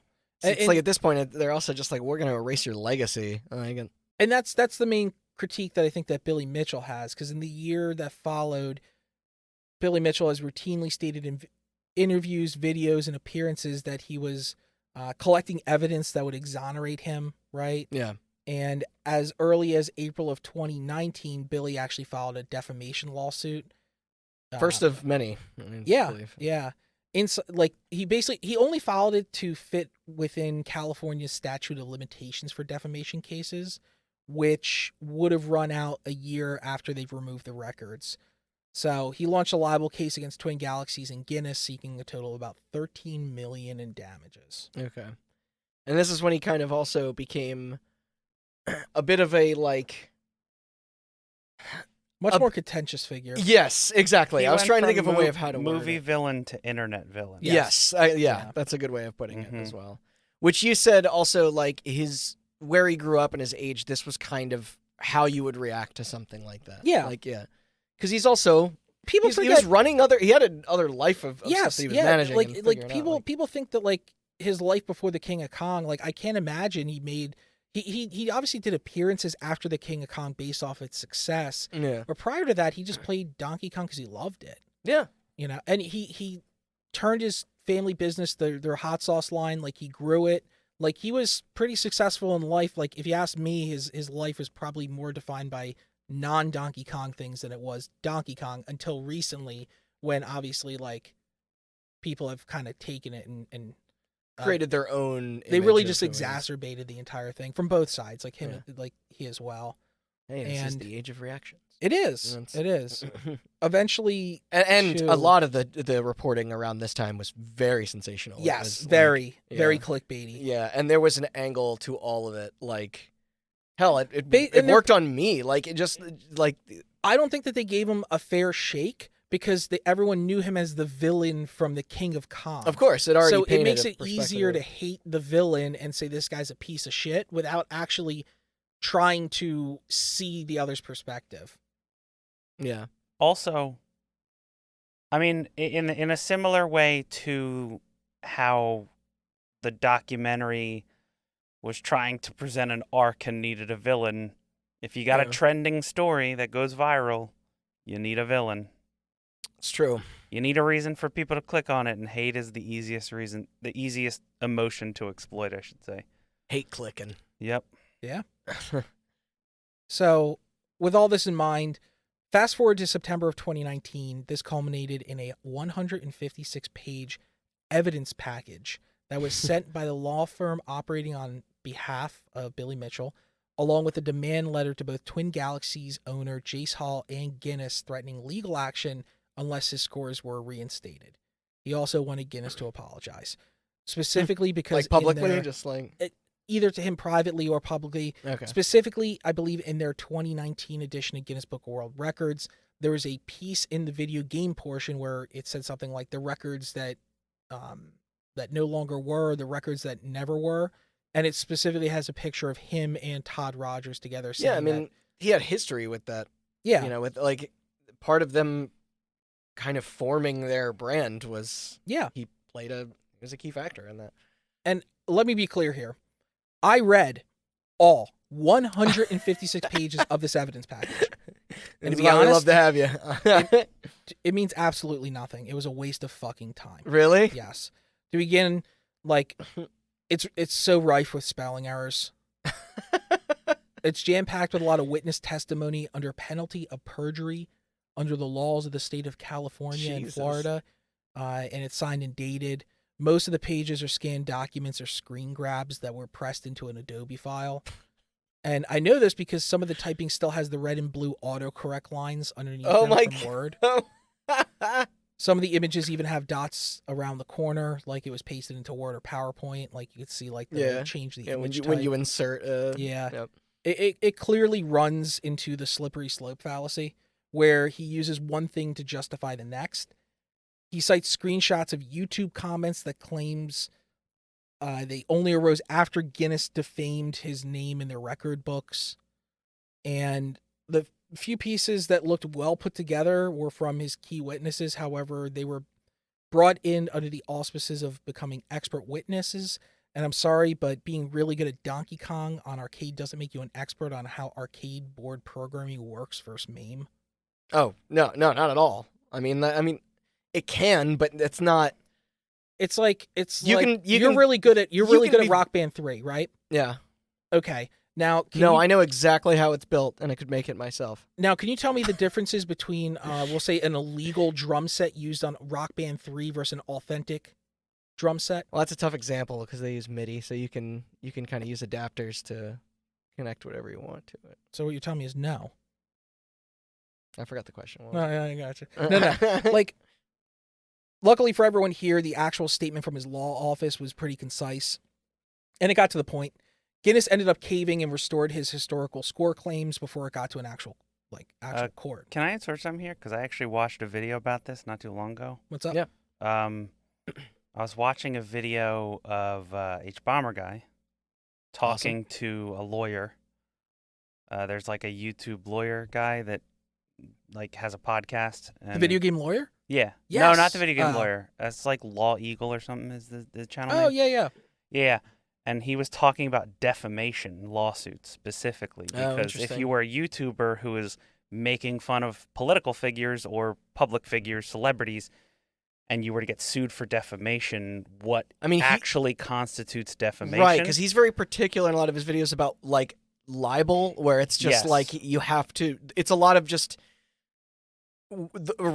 based around the wording of how you phrase things can make all the difference, but. Yes. And I found out a couple of very interesting facts, which is that you have to prove malicious intent. Which, like, I don't feel like Billy, like, as much as we say a lot of these stories are framing him, like, he should have technically, I guess, sued the people who were writing about it, not Guinness themselves. Because Guinness had no malicious intent. No, but they were broadcasting it, and that's what made them a target for him. And you also have to prove that the person making the claims, the libelous or defamatory claims, is doing so with the knowledge that they are wrong. Because it's not that's the thing. It's not defamation if it's a mistake. If you yourself believe that it is the truth. Yes. Which is a huge problem now because we have a lot of people spreading misinformation around the internet. Yeah. But it's very hard to prove that somebody knew that they were misinforming people. And acted maliciously. Maliciously, yeah. Also... Which is why you never see Keemstar ever apologize. Exactly. Third interesting fact, celebrities have a much harder time proving libel or defamation.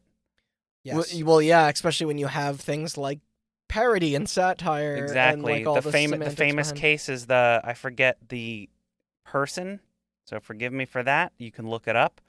But there was a famous figure who Hustler posted a fake interview with where he described in vivid detail how he lost his virginity.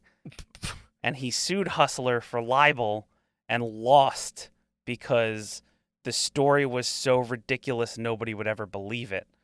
Also, so then they just said it was like entertainment, not also speaking as Tucker true. Carlson and Fox News have won a lot of that way specific lawsuits like this by claiming, and this is an internet fact that people spread around a lot, by claiming that Tucker Carlson's show is so ridiculous that nobody would take it seriously. Well, I thought that was the Alex Jones defense as well. It is, yeah. It's the same for Alex Jones. It's just like, he's an actor. It's a character. Yeah, it's not a person. He's not making libelous claims because it's a script and but it's it doesn't fiction. matter that people are taking it. But people are taking it seriously. Yeah. But the question then becomes, like, Billy is a celebrity, and Billy is a celebrity because of King of Kong.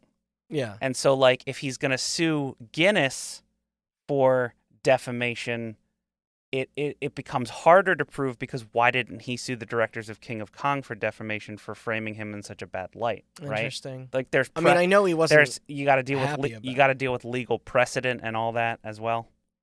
Sorry, that was a bit of a tangent. No, but that's really good. Yeah. I can only imagine that to be in the King of Kong, he probably signed waivers.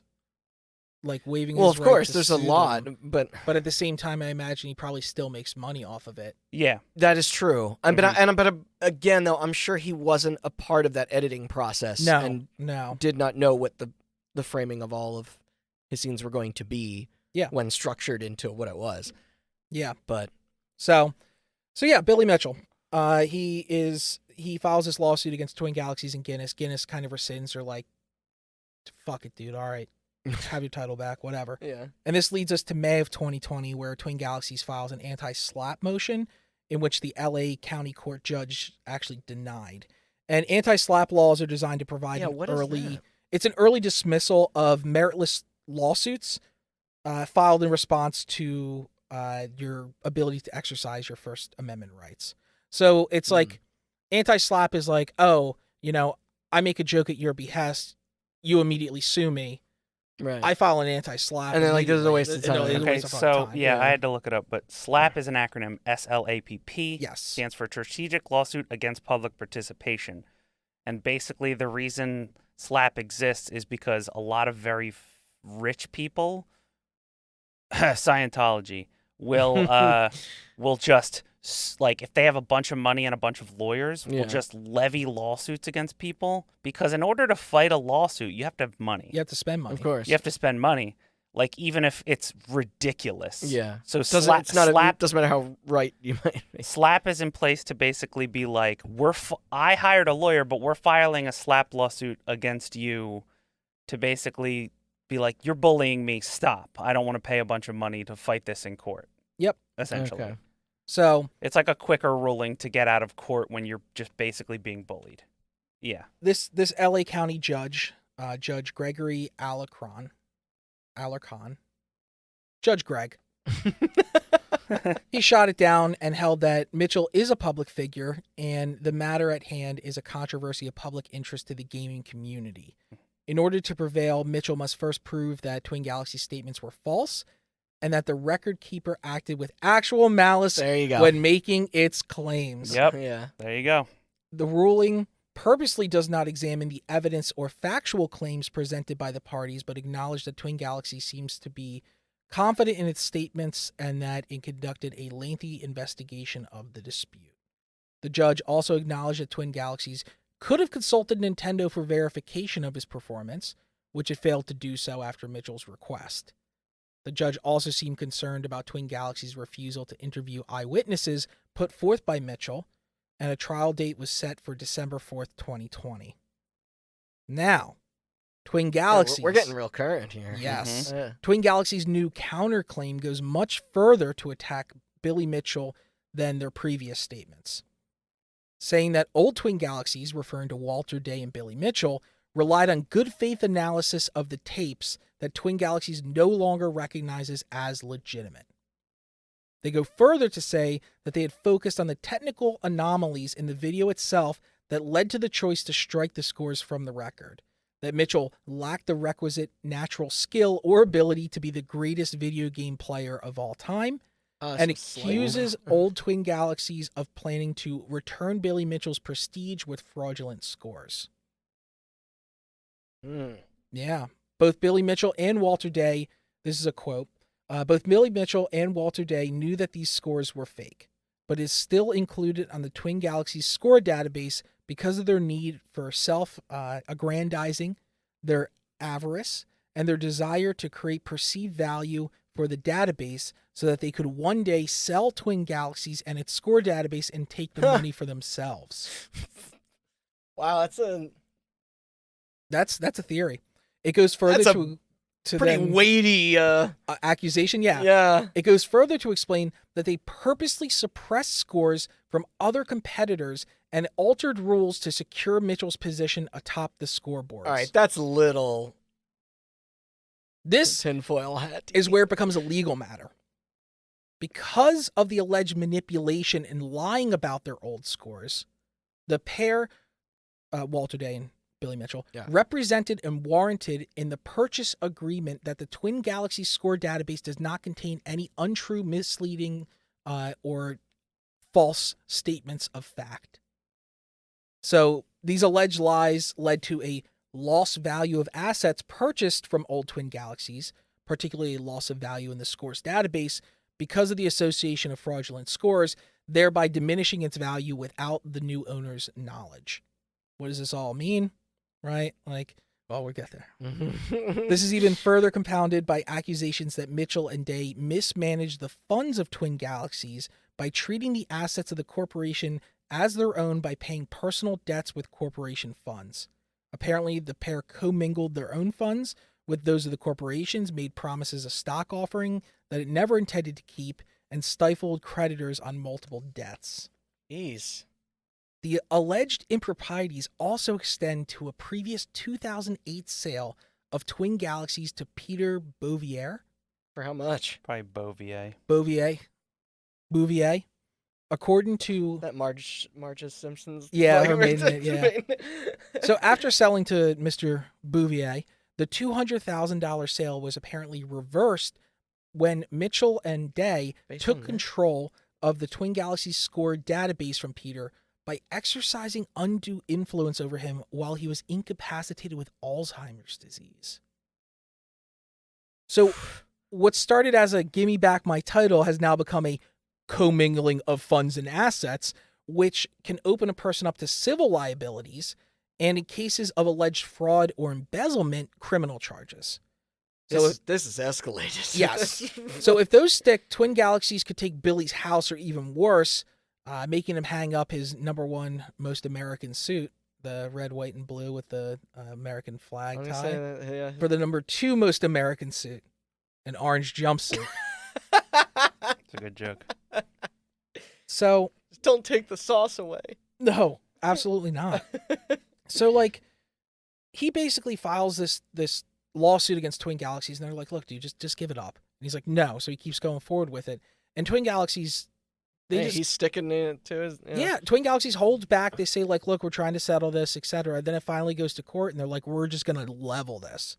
Yeah. Like, I mean, Twin Galaxies, the way that I see it, it's like they're not necessarily wrong, like, in the sense of, like, they played fast and loose back in the day and tried to legitimize it during the sale. There wasn't really a blueprint also to how, like... Yeah, to how it was done, right? And all of this stuff with Twin Galaxies, this isn't actually Billy's first rodeo. Say a solid blueprint, not like... But... Like, this isn't Billy's first rodeo with the county courts. No.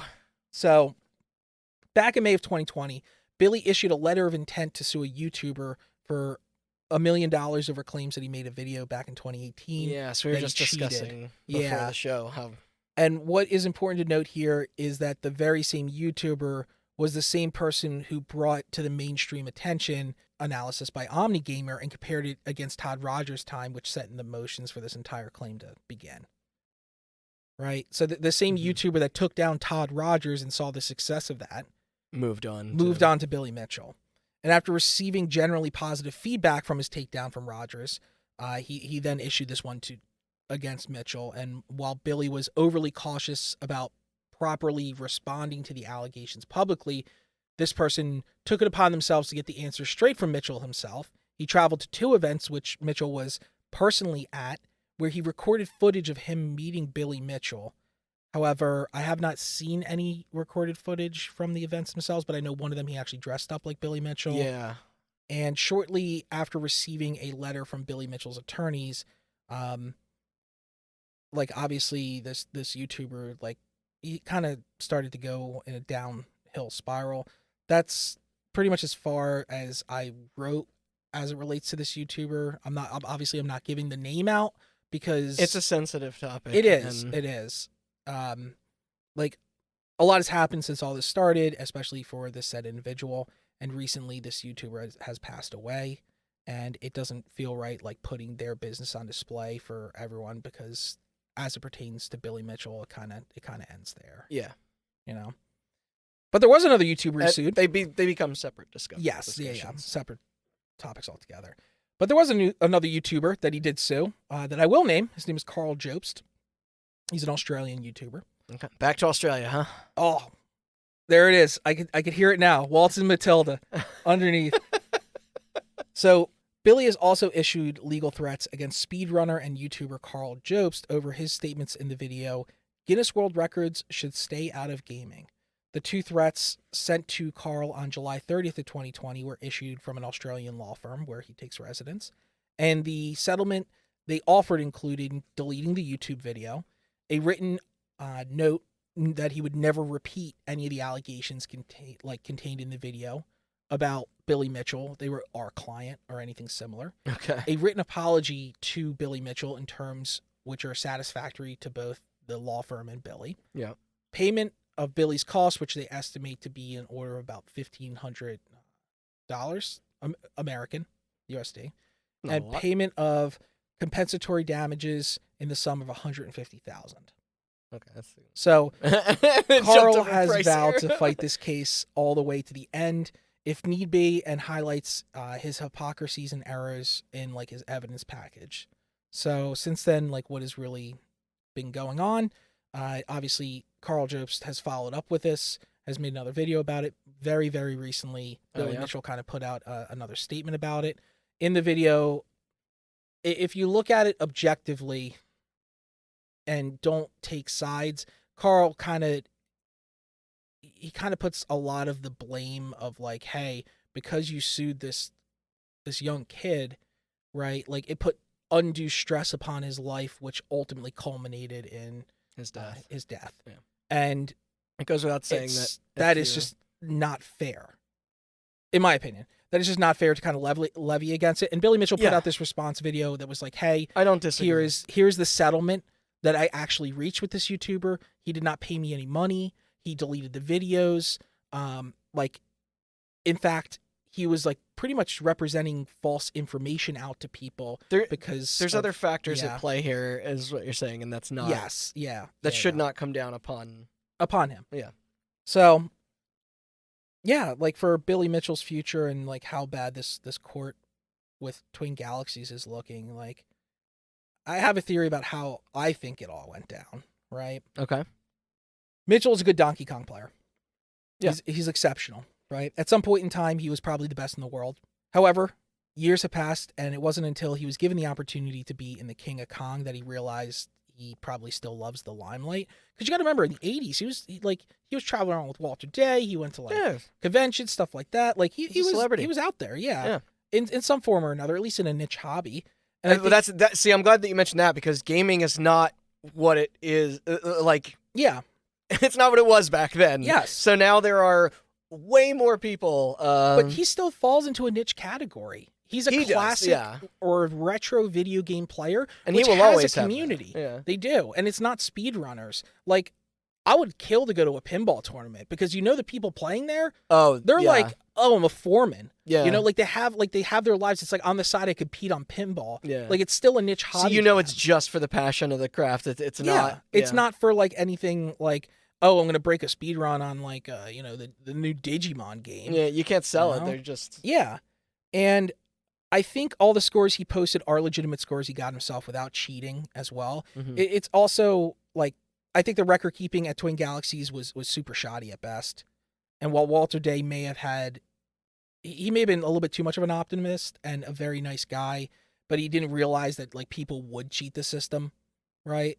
Yeah. Like, and through that optimism and being a nice guy, he eventually parlayed his entire life success into a relationship with Guinness, legitimizing it, and it both validated his role in gaming, but it also left it open to be manipulated. And I think it's no surprise that everyone that became part of his inner circle at some point held a world record from Guinness. Mm-hmm. I think they even parlayed their relationship with his credentials to basically manipulate the system for like their own good. And I'm not saying all the stuff they did was as egregious as like Todd Rogers. Sure. Yeah. But by either suppressing the competition or in Billy's case, creating meme tapes, right? I think he produced that footage originally as a story piece for the movie, right? To have it be Billy wins at the end, but he really just played on a meme cabinet, probably for the ease of simplicity. Yeah, that's what I was saying earlier. They're like, hey, Billy, we're thinking for this story arc, if you could send us a tape of you breaking 1 million, because you got to remember, he knew he could do it. It was just a matter of like when he did it. Yeah. So he just did it. Imagine you accomplishing something that's very difficult, but that you like, and someone's like, hey, recreate this again. It's yes. Like, you'd still have to prepare yourself physically and mentally and practice to be able to, So I think he filmed on it. I think he filmed it. At it request. was used on meme. Yeah, on request. Yeah. And then months down the road, when everyone forgot about it, I don't know if he tried to pass it off as legitimate or people were just like, yo, Billy, like, remember that record from the King of Kong? You want us to enter that in? One way or another, I don't think he thought that this would be as contentious as it would, right? Like, he thought it'd just be like, hey, I did get this 1 million point score, right? Okay, it's on MAME, whatever. And then they enter it. And I think without people's technical understanding of how authentic cabinets load and the work of like OmniGamer to like decompiling Dragster, all this would have just been swept under the rug. And if the primary referees for validating scores were basically all friends with each other and personally motivated to make fraudulent scores, then yeah, this shit's gonna happen. Yeah. And I also think that Billy going to court is a fucking death sentence. Like what started as a defamation lawsuit to get his story out has really become a potential like civil damages and even criminal charges. I mean, he's going to be fighting for his reputation pretty much forever. I think Twin Galaxies did take the word of the public a little too seriously when handling the case. However, I also think that they have every right and every power to really do so. Yeah, agreed. They created a verification process by which the community basically chooses what cases get reviewed, and Billy's got enough support. So they reviewed it to the best of their ability, and they made the call. I think everyone has a gripe here. It's like the new owner of Twin Galaxies because his brand value is basically plummeting by the fucking day. Oh, yeah. And the entire process has kind of been fast and loose for the past 30 fucking years, and now they're finally saying you need better validation to this, and Billy got upset. And it's not like Billy doesn't have a fallback either, because he's got his family fucking business, which is already super successful. Yeah.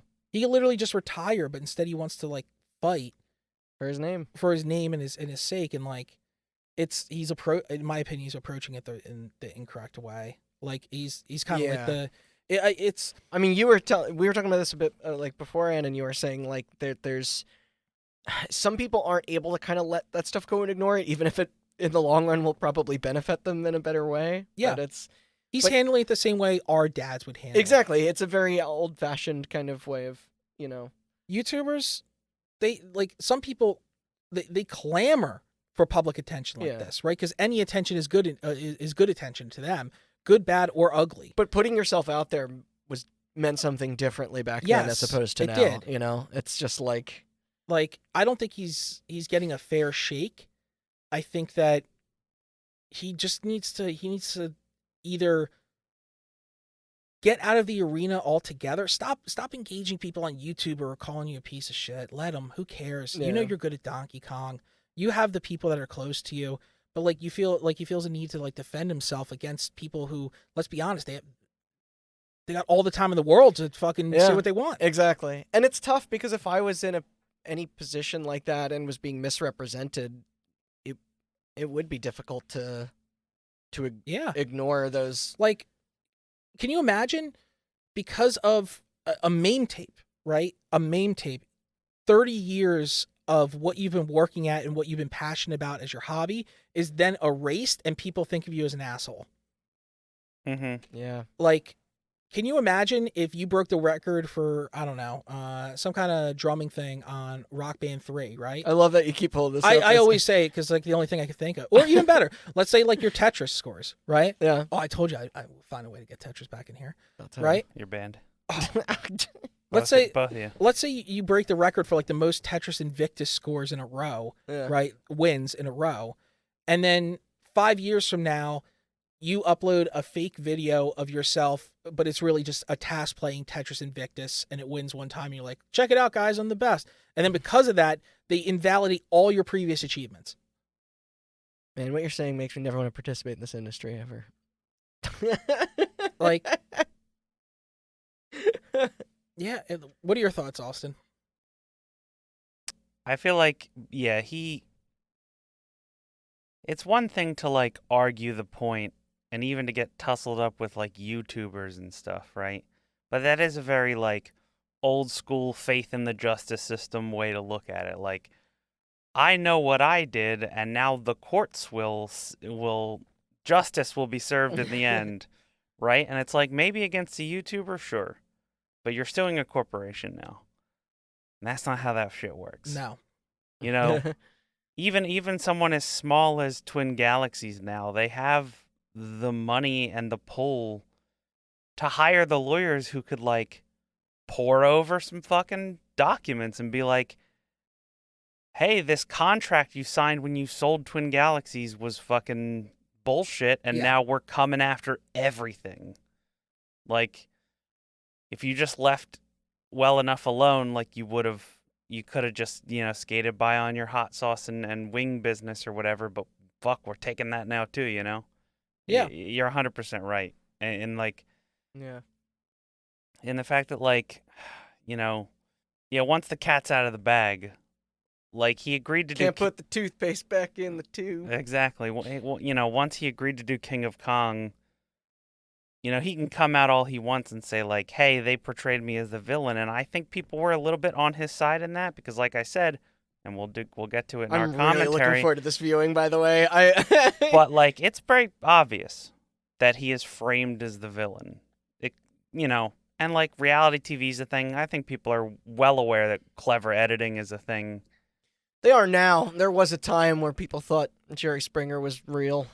I think we're a bit wiser. It's not. Well, that's what I'm saying, though. I think people are aware now. Yeah, looking back at it. Gotcha. Yeah. That, like, I think even people who watch shit like The Bachelor and stuff. Oh, like, they're completely. It's entertainment. I know it's bullshit. Mhm. Yeah. Or like I watch Chopped. I know when there's 10 seconds left and the people are throwing parsley. My mom has participated in those types of shows. When people are throwing parsley on the plate, there's not actually 10 seconds left. There are people They're doing that with 5 minutes left, and they get the Yeah. reaction shots of people's faces. Exactly. Yeah. But like, 100%. I think his most recent, like, Randy's right when it's like people are calling him into question. He's just like, that won't stand. I am good at Donkey Kong. It's like, you know how I think I would have responded as Billy? How? I think I would have got, and this would cost money and stuff, but like, I would have got another board verified by somebody at Nintendo. I would have gotten an actual Donkey Kong arcade cabinet. It's tough after that guy is Sure. no longer there. Verified it, and I would have beat 1,000,000 points again. Yeah. And just been Yeah. like, and recorded it in like, and people are always going to call out and say you're still a cheater. Yeah, But I he mean, there's a should've- certain percentage of folks you're never gonna be able to silence. Yeah, but at the end, I would convince. have just been like, look, I understand the main thing was I mean, that's also difficult. the main thing was a mistake, and it was part of the movie. Yep. And they just wanted me to get this Yeah. tape of me playing 1,000,000 for their story. I'm good at Donkey Kong. I can still do it. Congrats to the new world record holder, Yeah. and all that. But like, I mean, that's the thing. Though. It's no you easy may feat to be like, hey, do it again. Yeah. For us. Sure, Like, but I think he could do it given enough I think attempts. he could too. He's not but like that older out of practice or anything. to but just still. do that and just be like, look, I can still do it. Riding a bike, jump in a barrel. Yeah. Same thing, right? Never forget. And just been like, congrats to whoever's in Guinness. I don't need to be in Guinness, but I can still do it. So Right, but to some people that you're never gonna please everybody. no, you're not. But I also I more meant like with him. I think his legacy is really is a part of Yeah, his it's identity. just- That's important to him. It is, but it's just a misunderstanding of how legacy works in the days of the internet. Yes. Very true. Because you sue somebody like this, That doesn't. that's look your good. fucway legacy now. Yeah. Like Because no of the one way is, clickbait and shit works. Like- Yes. nobody. If you think about it too, it's not like Billy Mitchell like made millions off King of Kong either. He's just a No. guy. Yeah. Like, so they're trying to pit it as like, oh, this like big evil guy is suing this small YouTuber, and it's like, Carl Jost probably has way more money than Billy Mitchell does. yeah, Yeah. Right, but I know what you're saying. Like the playing field is a lot more equal than I think the reporting would imply. yes, Like they think he has like a closet of lawyers that are ready to come out and attack anybody. I but, think like, that is a direct result of being on the silver screen in that movie. Yeah, sure. Like Yeah. for sure. Well, I like and we've already, like we've said that a bunch, but I just more meant like it's tough to really cement down like when you're in that kind of picture, it's like you're being seen as like yeah, some sort of like royalty in the arcade gaming Or- space, like, like The other way to do it is to just become that character. really lean into Just it, release like like a wrestling. style. You just release like a wrestling promo and be like, "Yeah, I fucking cheated, and I'll do it again," and then sell like Billy Dirty Mitchell Dan. suck shirts or something. Like that's Oh how my I God. would do it. Oh my God, honestly. that's brilliant. That's how I would do it if Yeah. I was Yeah. him. I mean, we What's don't know wait. that this isn't part of his plan. There's some Yeah. like Andy Kaufman level of Yeah. that we're just You're not, years you're not away from rescuing seeing the Princess end of. Peach and Donkey Kong, right? What's her name? You're rescuing Pauline. Pauline, Yeah. right? The mayor of New Donk City, sir. Yes, you're right. She moved on to bigger and better things from being caged. Yeah. Yeah, dude. Can you imagine Billy Mario Mitchell doesn't deserve her. cutting a promo? I can't believe what Donkey Kong did to Pauline.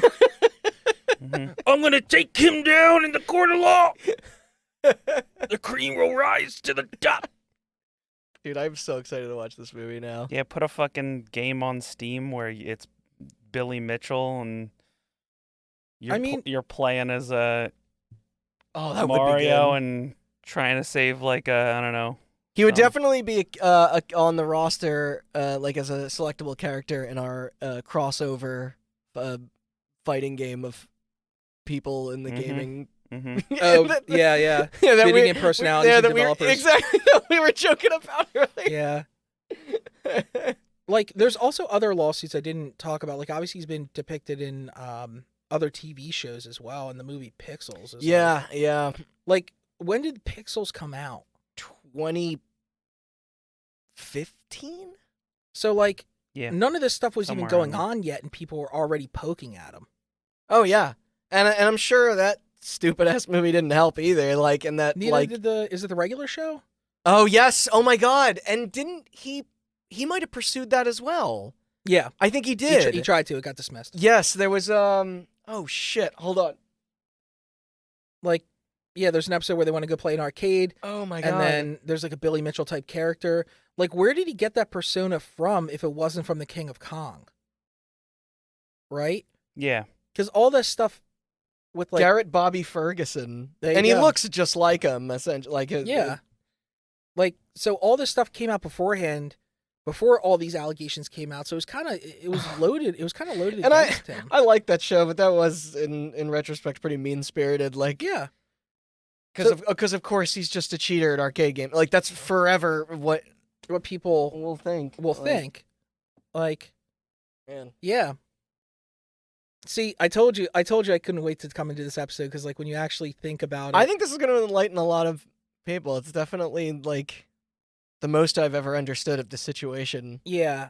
Like, don't get me wrong, both sides were at fault here. There's definitely some shitty Yeah, stuff yeah, that yeah. he did as well. And We're his also people not saying did. he's a hero. We're just No, saying that definitely not. He definitely mismanaged a few things. there's on more to his the side. story. Like how they determined what the perfect Pac-Man. I see you eyeing that chip up there with some Ricky's Louisiana famous hot sauce. You wanna? Put it down. It's Alright. okay. If you wanna take another bite, we can't blame you. Like, yeah, the way Twin Galaxies was set up was obviously in his favor. The way that they determined the perfect Pac-Man score, like it just seemed kind of like an old boys club type thing. Like Sure. if you were Yeah. in the inner circle, you were in. That's not necessarily right. if It you're does trying to give off do- that vibe, though. There's a bit of a gatekeeping aspect. to Yes. it. Yeah, and to be honest, I don't think he actually plans, like, when he sues people, he's just trying to get their YouTube videos down. Like, Some Beyonce get But- that off the internet. Or what did you? The Streisand. The Streisand effect. yeah, yeah. The Beyonce did do that as well. And I mean, they purposely make sure that they don't include any footage of him or anything that he does, so they can't get copyright striked. Yeah. Like, the people who are making these videos about him are doing it for a very specific purpose, and that's because anger incites people. Yeah. Right? More clicks, more exposure videos and exposés. about It taking shapes people down. perception, and It does. It feels just more. Yeah. And like he's entering an arena that he just cannot compete in because what he knows is classic arcade. He doesn't know modern video day editing and like we can barely keep up with that shit. Yeah. That's what you're saying. Like, he's just a dude. he's like, just a dude. yeah, like he didn't sign up to like be able to deconstruct all internet etiquette into the most thoughtful fucking like like it's. I think the best way to campaign, put this, and we'll end on this, when the example you say with like Beyonce or Barbara Streisand, I Yeah. think the internet forms these villains because it's like Somebody put up a picture of Beyonce where she doesn't look flat, like she doesn't look like one of the most beautiful women in the world for once. And it's like, and she's like suing them to take it off the internet. It's like, dude, fuck off back to your mansion. Yeah. You have millions of dollars. Yeah. It's the same with Barbara Streisand, right? Where it's like, I want this taken off the internet. It's like, dude, fuck you and go back to your fucking mansion. Yeah. But, and then like, there'll be times when like YouTubers will pick on normal people. Yeah. And like the internet will side with the normal person. It's like, dude, you're in this case, you're punching down. Yeah. Yeah. And so like, I think what you're trying to say, Chris, and correct me if I'm wrong, but it's just like a thing of like, people view Billy Mitchell as a celebrity who's made money, like a lot of money off being popular for playing Donkey Kong. And they're viewing the YouTubers who are taking him down as the underdogs, and they view them as punching up at Billy Mitchell, but maybe it's just a dude who owns a restaurant who has a modest family life in Florida, and maybe it's not actually punching up, it's punching down. Yes. And so, like, but it's kind of level, and the internet doesn't really know how to handle it when it's level. Yeah. It just kind of leads to this, like, baseless drama, like the Keemstar shit that... Yeah. Yeah. It's just it's like, oh, that's a great way to fucking put it. Hold on, there's one more thing I want to say. Delicious. Anyway, thanks for listening. I can't wait to watch the King of Kong too. He also has some pretty good sauce. He does make some good hot sauce. I'm telling you right now, if Ricky's world famous Louisiana hot sauce, made in America, would like to sponsor Hot Button. Yeah. Oh, 100%. 100%. Billy, if Let's you hear do it. this, please don't sue us. I don't think you would if you listened to him. No. The whole And B, if you want us to plug, if you want to pay us to plug Ricky's more, we absolutely will. Yes. No we question. take forms No in the question. currency of Ricky's famous Louisiana hot sauce. Because your hot sauce, Donkey Kong aside, your hot sauce is absolutely fucking delicious. Yeah. And it should be in stores all across America. Agreed. I'm gonna make a little sandwich here. Austin, you wanna the little chip? You made a chip sandwich? Yeah, with sauce in the middle, man. Are you gonna chew it while I'm doing plugs? I'll hold it away from. Microphone. I'll move the mic. Hey, do some God. plugs. Promote. Dude, it's so good. commentary. It's so good. He can't keep himself away from it. I still heard I that. still heard it. Yeah, thanks for listening. We've plugged a lot along the way, but if you want to hear more stories like this and others not like this at all, you can find more episodes at hotbuttoncast.com, including part 1 to this saga.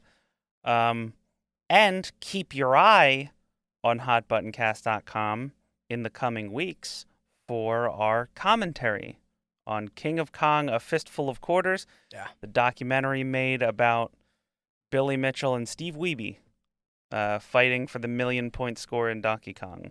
Also subscribe to hear more stories in the future. I don't know exactly what we have coming up, but we got some stuff. We got some stuff in the oven, and we got some more movie commentaries coming pretty soon. And if you haven't, I assume everyone's listened to part 1, but check out our if this is your first episode, check out part 1 and our series on Night Trap and our history of G4, which is now even the gears have kicked up even like further on that reboot that they're doing. So yeah, and keep listening because we do a yearly update cast for all.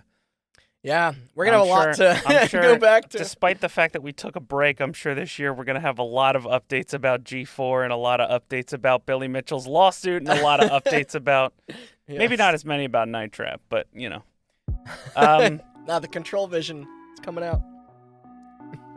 And if you want to hear what topics we're working on and when and what's coming in the pipeline, follow our socials, Twitter, Instagram, and Facebook at HotButtonCast. And I think that's it. All right. Thank you, Austin. Thank you, Chris. Thank you, guys. I'm going to go eat some more chips. I know. Now I want to fucking eat some. Yeah. Goodbye. There'll always be the argument that video games are meant to be played for fun. Believe me, some of it's a lot of fun. Video games are meant to be played at home, relaxing, on a couch, amongst friends, and they are, and that's fun. But competitive gaming, when you want to attach your name to a world record, when you want your name written into history, you have to pay the price.